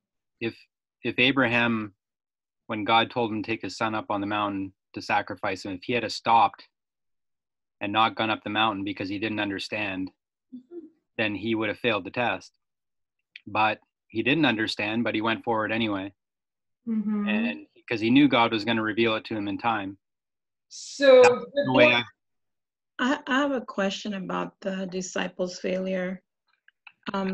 It's hard for me to see too that there was a complete failure. There was a failure of them being prepared to experience what was going to happen at the cross with the Lord. But the only true complete failure I see is from only one of the disciples, but 11 of them continued on to know the Lord, and they did fulfill what he was preparing them for to fulfill, and that was to take the gospel to the world. Well, what we're doing is we're splitting that story up and taking only what applies to our dispensation right now and seeing what lesson we can get out of that. From this dispensation only. Yeah, because that rest of that goes into after this dispensation and how it applies to those things. So right now we're just trying to figure out the stories and how they apply to this dispensation, because remember, understanding changed in all of these dispensations we've looked at so far. And I wouldn't be surprised if the next dispensation, it completely changes again. Oh yeah. And so we got to be ready, because we think we're going to do this great thing by finally understanding everything by November 9th. And you get ready, because it's going to take you back to school. Going back to something that John said about Abraham, because we brought that point up a couple of weeks ago too, that we have to be ready to go forward. So what he's showing us through this, through all these examples, through all the testing that is continuing to progress us forward, is that, do we trust this movement? Do we know that this is God's movement? Because that will lessen our doubts as we go forward in our faith and trust that God will reveal to us the questions. He will give us answers to the questions that we have. But he's training us to be able to respond as Abraham did. It's going to seem upside down. It's going to seem backwards. You're asking me, you're requiring me to do something that I was forbidden to do in the past. But I know this is your work, Lord. I know this is your movement. That's a hard thing for people to swallow. And the wise priests will respond accordingly.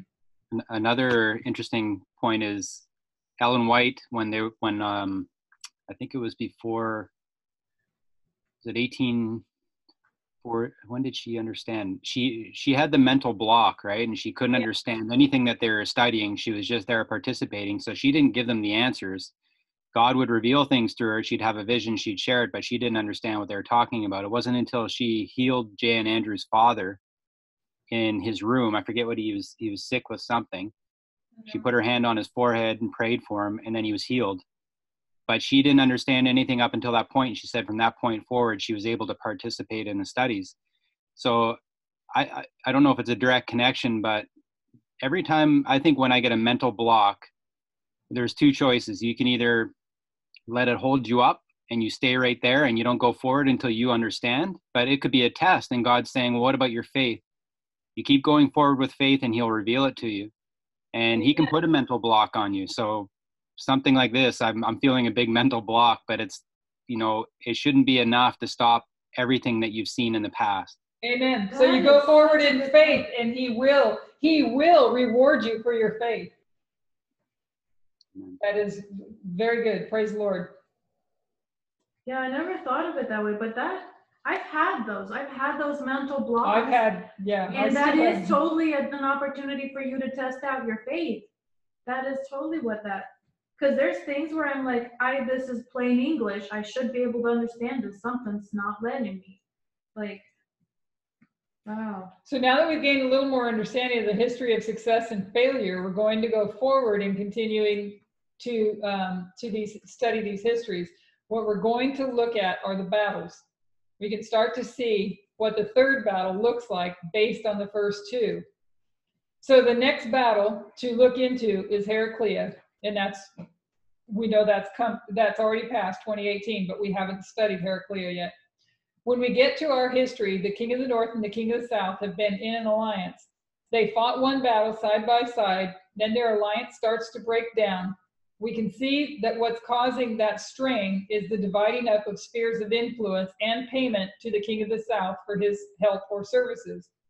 We come to this battle based on the structure. We can see that the king of the north comes against the king of the south. And this is Heraclea 2018, which Adriana covered already once. There's two issues: spheres of influence and payment. The initiator of the conflict is the king of the north, and the victor is the king of the south. In the history of World War II, their alliance broke down for a month. They met in secret, renegotiated their contract, and sorted out their differences, and then the alliance was stronger than before. So we need to look at the history between 2016 and 2018 and see what we can find. So we have the first three lines here, and then our line down here. 2018 is here, Heraclea. We know that there was an alliance here, an alliance here. And the issue is over spheres of influence and payment. Over spheres of influence here and payment. We're going to see a little bit more about what Trump has done and what Putin has done. At the end of 2016, Donald Trump is elected president. What do we think Vladimir Putin is expecting in payment? Less sanctions, because that's what's bothering him and that's what's visible. We also had that meeting in the Trump Tower where Trump's son-in-law and his campaign manager met with a Russian lawyer tied to the Kremlin. Donald Trump said that meeting was about adopting orphan Russian children. Why would they be talking about adopting Russian orphan children? What's he trying to do? What he's trying to do is divert the conversation away from sanctions or some secret discussion about sanctions and say that it was all about this issue about Russian babies. The reason they would be discussing orphan Russian babies was because Putin had made it illegal for American parents to adopt orphan Russian babies. That law by Vladimir Putin was in retaliation from the Magnitsky Act, which is American sanctions placed on Russia. Even when Trump lies, in the back of it, he's saying the truth a lot of the time. It is just amazing how much Trump actually, he's not just some puppet being played. He is very aware of what he's doing. Mm-hmm. Wow, Sister Tess was ordained as an elder today. Praise the Lord. Wow, praise the Lord. Elder Tess. We knew that was coming, huh? Yep. That's going to cause a shaking. But you know what? I got all the pictures from Emma on WhatsApp just now, but I'm not sharing them because people don't like that. But she's wearing her suit with pants, right? Her trousers. It's on Facebook. It's on Facebook. And also Shaquina, I don't know if I'm saying the name right. Sequina, it's Richard Coleman's wife. She was also as a Bible worker. And then a few French people as Bible workers too. And Manjit, Brother Manjit, Parminder's brother, also as an elder. Yeah. Or Bible worker or something. I I can't think he remember. already was an elder. No, he was ordained as one today. Okay, okay. Ordained as an elder was Sequita. Sequita's an elder now, and Tamina as an elder, but same level as Parminder. She just said Are you getting all that on Facebook? No, I got that from Emma. She's at the camp meeting in Germany, and it goes till Monday, just so you all know. So who was all ordained as an elder? I got confused with what you said. Not as a Bible worker, just as elder. Manjit is ordained as an elder, and Sequita, Richard Coleman's wife, also as an elder. And Tamina, you said as well? No, Tass ordained as an elder minister on the same level as Parminder. So Tess is on the same level as Parminder, but then you have Sequita and Manjit just as elders, regular elders. And Tamina was not ordained as anything today? She's already ordained as a Bible worker, but... Yeah, I don't know. I don't have any information about her in here. You mentioned her name, that's why I was asking. I'm sorry. I said it wrong. Because I heard her name too. Oh, forgive me. I said it wrong. I apologize. Okay. No, she said that's Manjit's wife that gave you that information, right? Yeah, Emma. Emma. And Okay. it's public, like it's out already in public in Germany, so I don't know if it's going to be on probably Facebook too. Well, I saw a picture of her and Tamina on Facebook. Somebody just posted a little while ago. Right, with pants on, yeah. Yeah, while we were on a break. It was a different picture. I hadn't seen it before. Hmm. So And Emma's wearing trousers too. She had to borrow them. I've got a really cute picture of a lot of sisters in here wearing their trousers. And you know, praise the Lord, because this is accepting this is moving us forward as wise priests. Amen. I don't want to, and I don't say that in a self-confidence way. I don't want it to come across that way, because I know we can fail every step along the way. But I'm trying to lay it out there as is what's happening, where we're seeing people that are struggling over these matters, but God saw fit to take the means, take this matter in His own hands, and He's taking a stand and He's making a point. You know what I'm saying? Mm-hmm.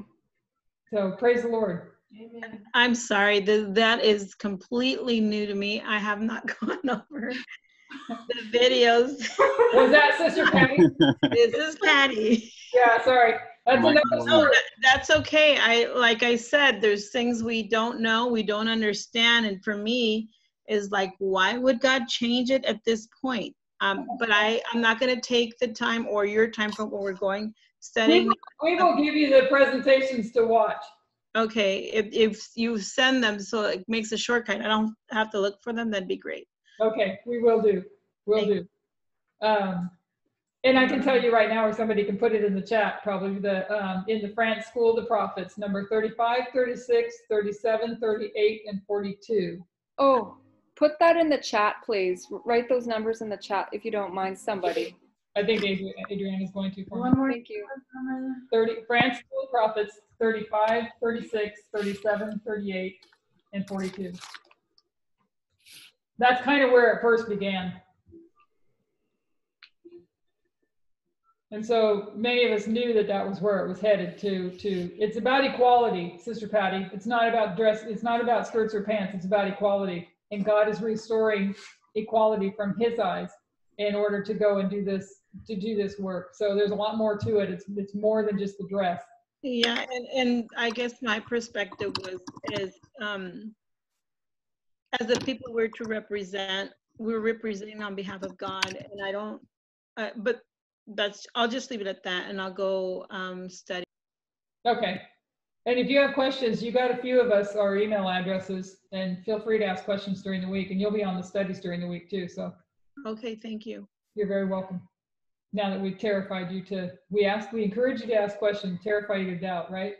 And I'm not terrified. I'm just giggling at the fact that I went and looked at Facebook and she's standing there with her trousers. I thought, okay, so we need to study a little bit more. Yep. Well, praise the Lord that you're open to take it that way and go look at it.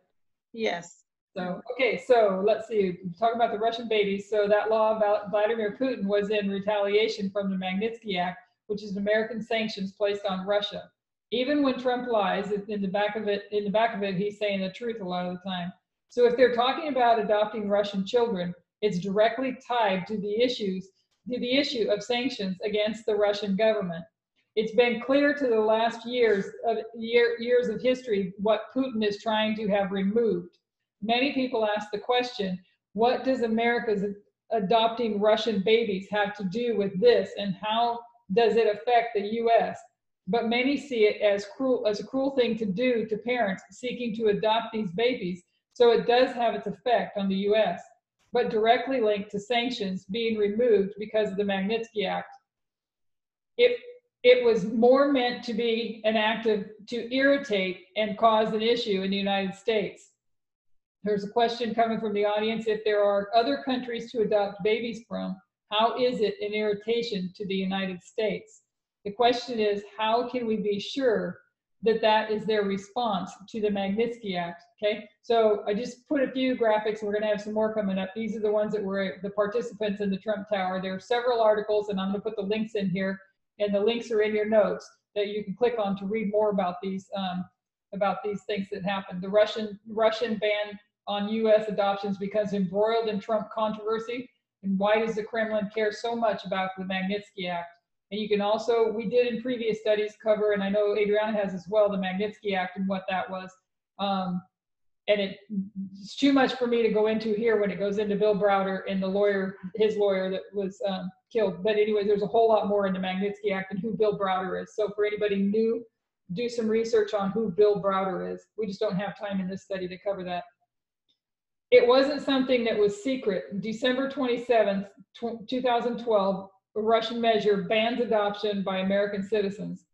Hundreds of Americans were already in the adoption process. They lost the children they were trying to adopt. This was part of the law that was retaliation for American sanctions. In the previous year, 1,000 Russian children were adopted by American families. Putin said there are many places in the world where living standards are better than in Russia. So shall we send all our children there or move there ourselves? The United States officials put aside the measure and asked the Russian government not to entangle all these children with politics. This bill that included the ban of adoptions was a response to the Magnitsky Act that was signed by Obama that same month. So the Magnitsky Act, and you have to go back and study what that was if you have not yet, is what Obama put sanctions on Russia and the Russian oligarchs, and they wind up not being able to access their money. There were several articles I was reading on that, and these articles are a good start to what this actually did. So when the Trump Tower meeting happened prior to the election, and they said they were talking about these Russian babies not being adopted, and that's what they were negotiating over, it was really behind the scenes about the Magnitsky Act, because that's where the sanctions, the Russian ban on adopting of children was a direct retaliation to the Magnitsky Act and the sanctions that were placed on Russia. So Putin wants the sanctions removed, so they're negotiating about the Russian babies. Did that make sense? Did I say that? Everybody followed that? Why Putin would use that measure of retaliation is unknown, but the only solution people come up with is that it was an act of cruelty. How really can Russia respond to American sanctions? The response isn't so easy. But when he meets with part of Trump's campaign team, the leaders of the campaign team prior to the election, and they're discussing Russian adoption, if they haven't been keeping up with their history, Trump supporters say, okay, there's no discussion of sanctions, because all they want to say is we're talking about Russian babies, which for many was the response. The problem was that they were discussing sanctions. The reason we just discussed that was how we can see sanctions as being an issue for Vladimir Putin. We also remember that the greatest thing he fears is his own population rising up, like we saw in 1989 to 1991. We saw that again in 2011. If his economy is suffering and his people are suffering, that's when America can conduct what we call regime change, which is topple the government from the inside because the people are dissatisfied. That is partly the way the US uses sanctions. They don't necessarily want to invade Iran. It would be much less costly if they could cause an Iranian revolution.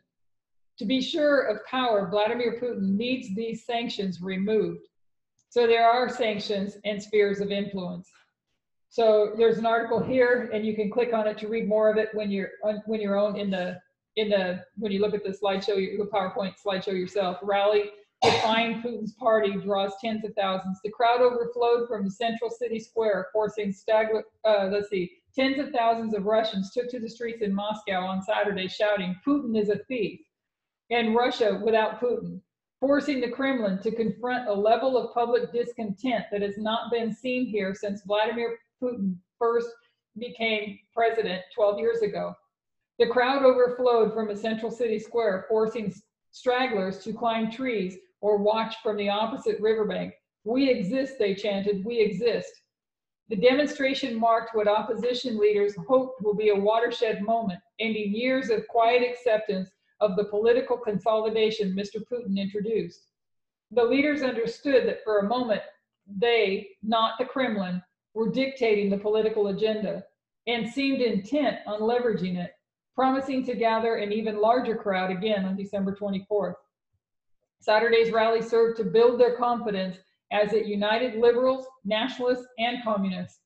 The event was too large to be edited out of the evening news, which does not ordinarily report on criticism of Mr. Putin, and it was accompanied by dozens of smaller rallies across Russia's 9 time zones, with a crowd of 3,000 reported in Tomsk and 7,000 in St. Petersburg, the police said.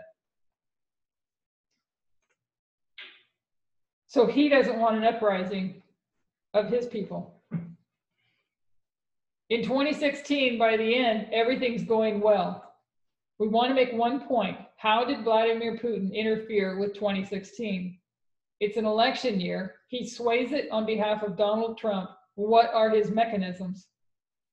He released some critical information on Hillary Clinton right before the election. There's the issue of hacking and releasing information. There's also the spreading of disinformation, behaving like professional trolls, internet trolls. So he's spreading out propaganda.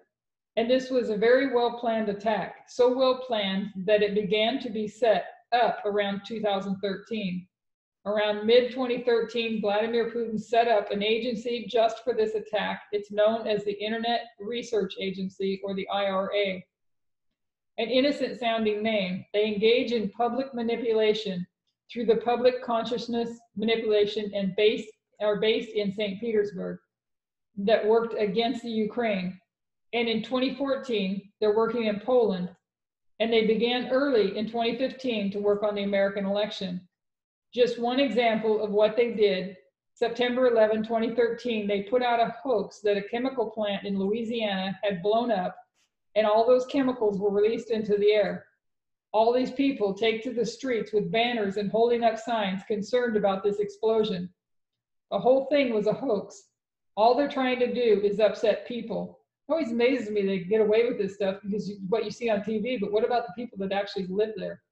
Sister Elena, I have a question because in the news they talk about this mosquito that's causing a new outbreak, and it makes me think of the Zika virus, but I didn't look too much in it because I just kind of heard a glimpse of it, but I'm wondering that, and that's coming from not Fox News source. They're not saying how it's happening, but they're saying that there's these mosquitoes that's spreading this disease.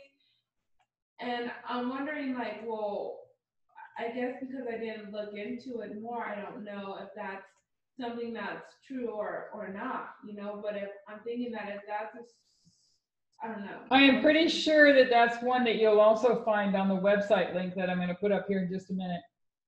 Because we referenced that the mosquito and the virus in a previous study, and I think you can find that on the when it comes to the Russia and the Internet Research Agency as well. This propaganda that stuff that they put out on the websites. So the whole thing was a hoax.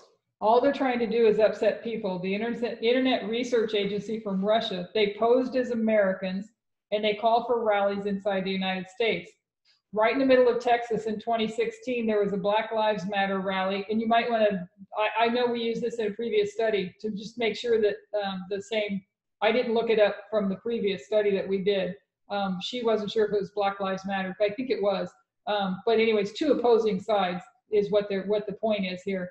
There's a Black Lives Matter rally on one side of the street, and at the exact same time, on the same day, without knowing each other's plans, there was a far-right rally on the other side of the street. Both rallies were set up and organized by Russia through the Internet Research Agency. On the internet, you can pretend to be from any country, belong to any cause, and then start calling people into your ranks. The IRA caused disruption all through the entire election process, and that was 2016. So this is the agency, and we went through this in a previous study. The link is there, and you can either copy and paste it, or it should open maybe from just directly from the slide. So this is just a little snippet of what's listed under that, and we're going to cut into the story a little bit. But if Arthur had checked Twitter, he might have become much more worried. Hundreds of Twitter accounts were documenting a disaster right down the road, a powerful explosion. So here's somebody who's right there. A powerful explosion heard from miles away happened at a chemical plant in Centerville, Louisiana. A man named John Merritt tweeted, "The Columbia Chemicals hashtag was full of eyewitness accounts of the horror in Centerville." Ann Russell shared an image of flames engulfing the plant. At Kisara 12 posted a video of surveillance footage from a local gas station capturing the flash of the explosion.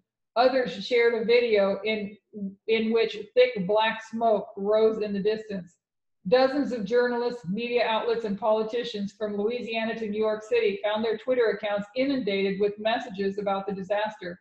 "Heather, I'm sure that the explosion at Columbia Chemicals is really dangerous. Louisiana is really screwed now." A user named Eric Trapp tweeted at the New Orleans Times Picayune reporter Heather Nolan. Another posted a screenshot of CNN's homepage showing that the story had already made national news. ISIS had claimed credit for the attack, according to one YouTube video. In it, a man showed his TV screen tuned to the Arabic news channel, on which masked ISIS fighters delivered a speech next to looping footage of an explosion. A woman named Anna McLaren tweeted at Carl Rove, "Carl, is this really ISIS who is responsible for Columbia Chemicals? Tell at Obama that we should bomb Iraq." But anyone who took the trouble to check CNN.com would have found no news of spectacular September 11th attack by ISIS. It was all fake. The screenshot, the videos, and the photographs.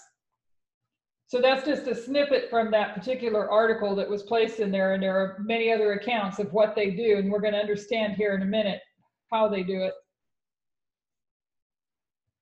What do we call 2016 in the Millerite history? Concord, right? If everybody remembers that. When they were in alliance, they're in Concord. We have Boston, Concord, and Exeter. Boston we know is 2014, and then there's an alliance or Concord in 2016. The three camp meetings. It's interesting who funds the Internet Research Agency. Vladimir Putin set up an agency also to fund it. The company behind it is Concord Management and Consulting. Amazing, there's no accidents, right? The company behind it is Concord. Okay, it began operating in 2014 with the intention to financially support the IRA, which interfered in Donald Trump's 2016 election. It was indicted by the special counsel in 2018, being punished under sanctions. So its work has been recognized. We want to note one thing. We spoke about Trump's manipulation in this history as well, because we don't want to blame too much on Russia. And Trump worked through Cambridge Analytica. It was the CEO of Cambridge Analytica, Alexander Nix. And in 2016, about 7 weeks before the election, he stands up on stage and explains what his firm does. And then for the first time, he announces that they are working for political candidate. He says, if you really want to see what we can do, watch who's just about to win the election. What conference was he speaking of? It's a conference known as Concordia, 7 weeks before the election. We have 2 external witnesses to see the interaction at Concord. Cambridge Analytica, the big power of data psychographics. In a presentation at the 2016 Concordia Annual Summit in New York, Mr. Alexander Nix discusses the power of big data in global elections. Cambridge Analytica's revolutionary approach to audience targeting, data modeling, and psychographic profiling has made them a leader in behavioral micro-targeting for election processes around the world. So we had 2014 Boston, 2016 Concord when they're in Alliance, 2018 is Exeter. So here we've already marked Concord, but we're looking at external witnesses here that the company that Putin put in place to fund the internal research agency is Concord Management and Consulting. Then we also have this conference, Concordia Summit, where Alexander Nix is boasting of their work and what they do. So Concord is at 2016. Does anybody have any questions on that or comments? The link here for the video, if you want to watch it, is in the slide as well. We were looking the wrong way at everything. So we reviewed the histories of success and failure. We considered ancient and modern Israel, what we can learn from their success and failure, and the history of Christ.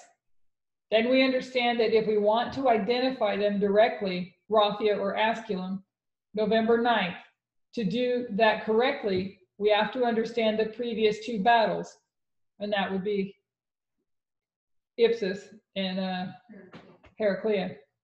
We're setting the stage for understanding the issues, spheres of influence, and sanctions.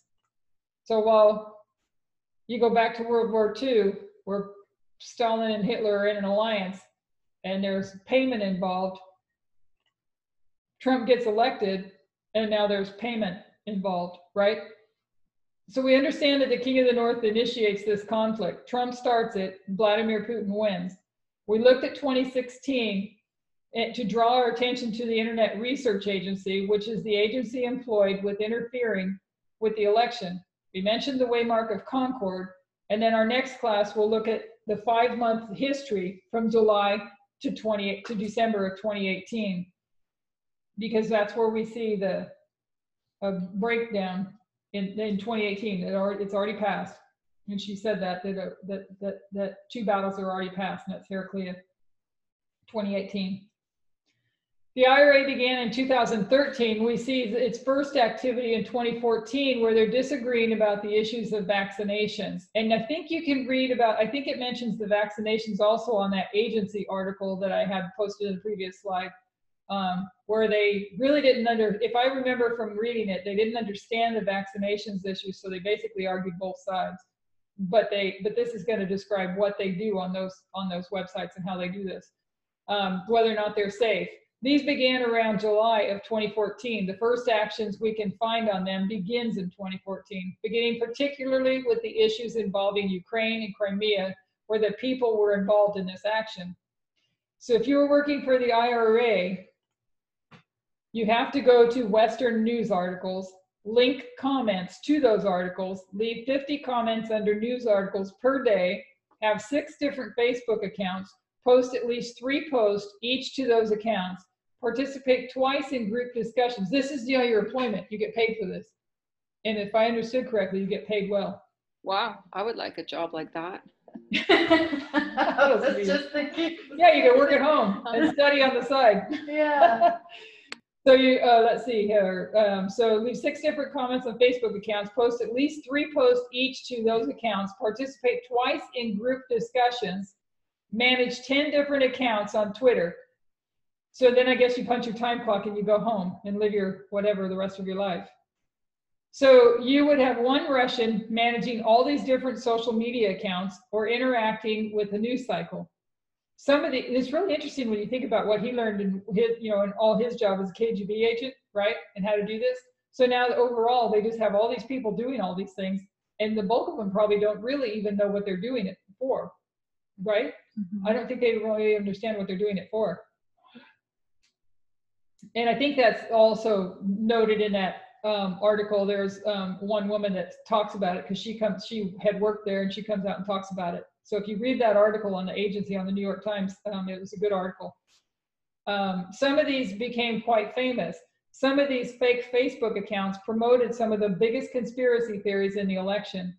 Some of these Twitter accounts actually became sources of news for the media, with having a name like American Patriot, a photo of an eagle, and then post tweets against Clinton. The news media would share them as if they were American sentiments, not knowing this is part of the work of the day of a Russian. So back in there again, the agency. Who is behind all of this? When I stumbled on this last fall, I had an idea, and this is the guy that's writing this article. I was already investigating the shadowy organization in St. Petersburg, Russia, that spreads false information on the internet. It has gone by a few names, but I will refer to it by its best known, the Internet Research Agency.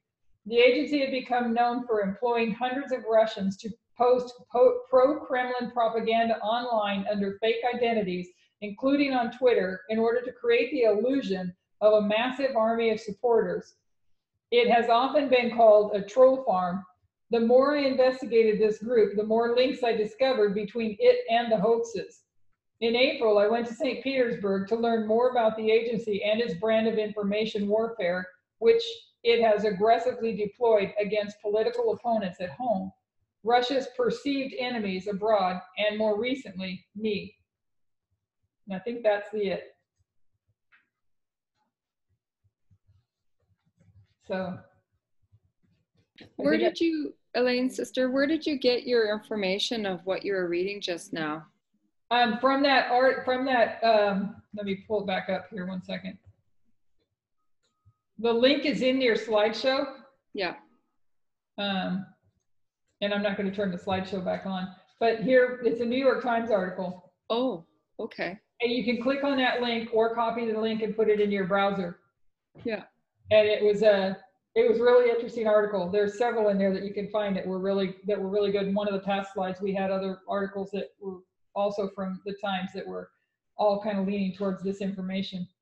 So that was a work day of the Russian to go in, and they punch a time clock, I guess, however you want to put it. And she goes on to, the one that was part of it, she goes on and tells a little bit more about what goes on the inside and stuff, but they're paid well to do what they do, to go in and do it. But most of them don't know what they're doing. Mm-hmm. You know, that's interesting. Most of them don't know what they're doing. Jesuits. I know they have a thing that or maybe not Jesuits. It's a different theme of thought, but I was thinking of Masons, Freemasonry. Most of them don't know what they're getting into until they're really high up on the scale. But when you're in the middle, somewhere around 10, 9, 8, 5, 4, you don't know what you're into until it's something big at the end, you know? Yeah. I wonder if we have any of these Russian spies on the 2520 group in Facebook. Well, in what we're, in the 25, okay. That I don't know, but what we were talking about earlier, when something Parminder says is that can we possibly think that God would be allowing at this point in time stuff like that to come into this movement? So if it's in here, it's in amongst us probably, because we are still participating of the streams of information that they are feeding from those streams of information. Does that make sense? Yeah.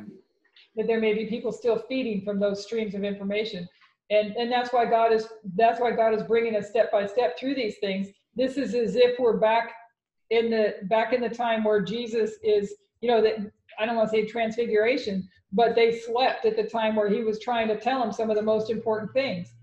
And so he is telling us some of these most important things for our good. And so he wanted to tell his disciples these very important things, and they were sleeping, and they had preconceived ideas. They weren't drinking from the right fountain. I don't know if that's right to say, but they needed to rid themselves of their idea of what his coming would look like. And so he's doing the same thing here, and here we are you got to go back and look at the story of Gideon's army again, where Gideon's army ends up with 3,000 people, 300 people, and I'll read a quote. Let me see if I can find it real quick. And this is from, I think it was Review and Herald, July 1, 1884. There is a lesson for us in the story of Gideon's army. The 10,000 men who chose to follow Gideon were a small company compared with the vast and powerful army they were to meet. But the Lord would not work with them, for their trust was altogether too much in their own strength and skill. Gideon was astonished when the Lord said his army was still too large. So you picture that as the parable today. God is saying your army is too large. We're witnessing that right now. Let me find my place again. Gideon, okay, when they came to a stream, okay, when they came to a stream, the Lord singled out the 300 who in their haste caught up water in their hands as those through whom he would deliver Israel, while those who felt that there was time to get down on their knees to drink could return to their homes. Through this little handful of tried men, the Lord wrought for his people, and their enemies, who were as grasshoppers for multitude, were utterly defeated and destroyed. Thus, in a most decided manner, the Lord made known to Gideon and his army that he was interested in his people and their cause. He revealed his power in their behalf and taught them to look to him in every difficulty. So they're drinking from a stream, right? Mm-hmm. And we know that the streams come in, and I know there's got to be a link, not when it comes to the two streams, but when you go back into Isaiah 11, I'm only going from memory, but I know several of the things that I've been reading in Deuteronomy keep taking my mind to Isaiah 11, and let me find that real quick. And I'm pretty sure we're all familiar with it. I never noticed this before, but it's also connected with time and your urgency and how we're spending our time. Exactly. Yes, it is. That passage, yes. Are we leisurely drinking from the latter rain? Or are we understanding that where the battle is right around the corner, and we're drinking our water fast and going forward? I mean, that kind of came up, and I don't want to share openly, but there are examples of that are happening with people that haven't kept up with the message because they need to be drinking their water quick and trust the Lord to help them to understand it. So in Isaiah, I think it's 11. Yeah, Isaiah 11 at the end,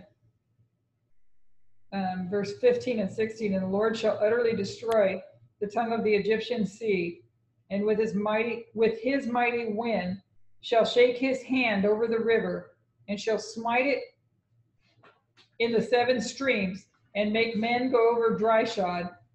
And there shall be an highway for the remnant of his people, which shall be left from Assyria, like as it was to Israel in the day that he came up out of the land of Egypt.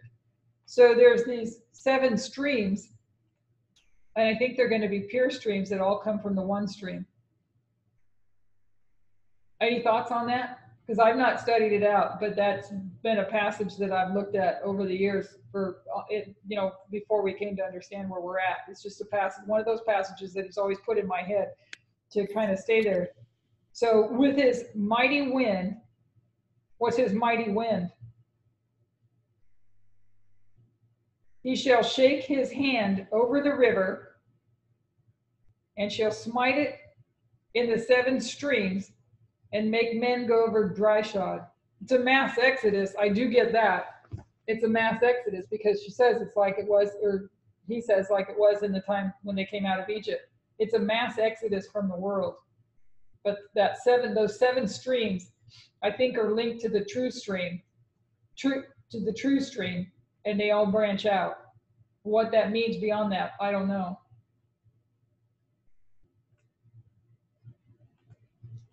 So, any questions or comments? Yeah, you know, I was just sort of thinking as you're reading the last page of the document you shared from the New York Times, it sounds like Russia is kind of like since 2014, like you have a body and it has cancer cells developing into now cancer because of our lifestyle. The free radicals are overtaking and our killer T cells are not able to overcome because they're run down by all the junk food we eat, the lack of sleep and the stress and all the other stuff that we do to allow the cancer to continue to grow and grow and grow. And it manifests and then it becomes tumors and eventually becomes stage 3 and 4 and you die. It sounds like in 2014, this is what Russia has come into America, like the body, and has become a cancer cell. And you have these wars going on and it's causing, but I know there's an end eventually, like it'll get its chemo treatment and be eradicated or something like that at Panium, or when King of the North defeats the King of the South. Maybe it's not Panium anymore, maybe it is, I don't know. But anyways, that's what it just reminded me of. I could see the object lesson on a health scale of what's going on in the US with Russia starting the riots and the fake news or the conspiracy theories and all of that, trying to turn America upside down from within. Yeah, and plus you can put into that though, like she says, that we can't blame everything on Russia because we're doing it to ourselves as well. We have a cancer in here already of ourselves that we allowed to grow into full-blown dictatorship, and we still don't even know that that's where we're at. Yeah. So doesn't help the situation at all. So I'm just thankful to the Lord to be a part of this, to be here this far in this, and I pray for each and every one of us that we learn the lessons of enduring till the end, and that we overcome. We let the Lord search our hearts, that we might overcome any traditions, any preconceived ideas, that we not be sleeping, that we be wide awake. This makes me think a lot of Matthew 25. Is that a point or a period? Because we have people coming to us in the movement asking us questions. And questions are not wrong. It's not wrong. We've discussed that. But it's the reaction that we get when we try to answer those questions that are revealing. And I pray that while we're still on this side of November 9, that we do as we're instructed in this particular study, in a couple of the Spirit Prophecy quotes that we were reading and the stories we're reading about, that the transfiguration, we need to be knowing that we are not sleeping. And that, and I don't remember which one that was, which slide that was on, but that we are not sleeping. Might have been this one. Yeah, I think so. Maybe that wasn't it. I don't remember. But we need to be not sleeping and wide awake, as opposed to what the disciples were. Because, like, I know that was a confusing one to get to understand, and maybe we're still struggling with it. But Adriana made it understandable to me. Something I've thought about a long time is what Parminder says: is we are trying to juggle multiple things in our minds at once. And it's very hard for us. There are things we can do to help that. We already know that.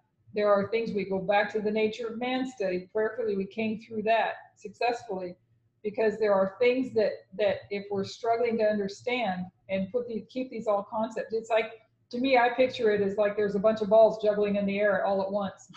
we're trying to keep track of every one of them at the same time. And so we don't have time to sleep. And I'm talking about this spiritual sleep. We of course need our physical rest and our sleep, but we don't have time to sleep. And or if we are at this time, perhaps we're looking at what is happening in the Transfiguration when they were sleeping during that thing, when Christ was getting special instruction. Are we not getting special instruction now at this time? So if we're sleeping when he's trying to give us this special instruction, then we're going to fail the test. But Christ knew the prediction. He knew the date, he knew the time, and he knew the event. He knew everything. And the wise priest will know. And so that's why she's saying that, we go to this one. That's why she's saying we don't have, what we have in this particular application is not priests and Levites, but wise and foolish. So in here, where we are Christ, we are representing Christ. I don't want to twist this and get it backwards because I still have the balls juggling in my head confused too. but here within the movement, there are wise priests that are getting everything from him and will have understanding. And there are foolish priests that are sleeping and drinking their water leisurely. Does that make sense?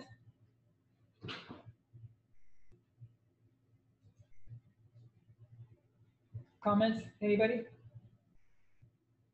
Yes, it makes sense. Okay. So if there's nothing else, then maybe we can ask somebody to pray. And Brother Christopher, if your connection is good, would you like to close this out in prayer? Okay, we can pray now. He is late, Hold on, but hold on one go second. to the fire. Hold on Yeah? one second. We do have problems with your audio, so I'm gonna have you pray first, and we'll have somebody else pray. We got a problem with the audio. So hold on. Yeah, no problem. Okay, so Brother Francisco.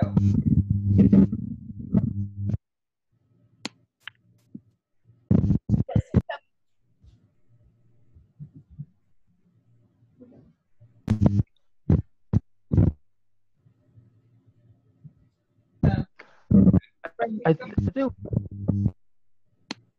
We thank you, dear Lord, for your presence and your Holy Spirit. And we're just in awe of all the things that are coming our way. We still have a lot to learn and a lot of things to ponder, and also we need your faith, Lord, because of ourselves we can do nothing, because without you we can't do anything. So we pray for the movement. We pray for the presenters of this movement. And we ask you strengthen, Lord, because we still have a ways to go. We thank you for your Sabbath day. We thank you for blessing us today. And please keep everybody safe on their way home from the meeting today. And if we have faltered or fallen short of what you need us to do, Lord, forgive us and have mercy. We thank you again, and we pray in your holy and mighty name, in the name of Yeshua, in the name of the Father, the Son, and the Holy Spirit. Amen. Amen. Thank you.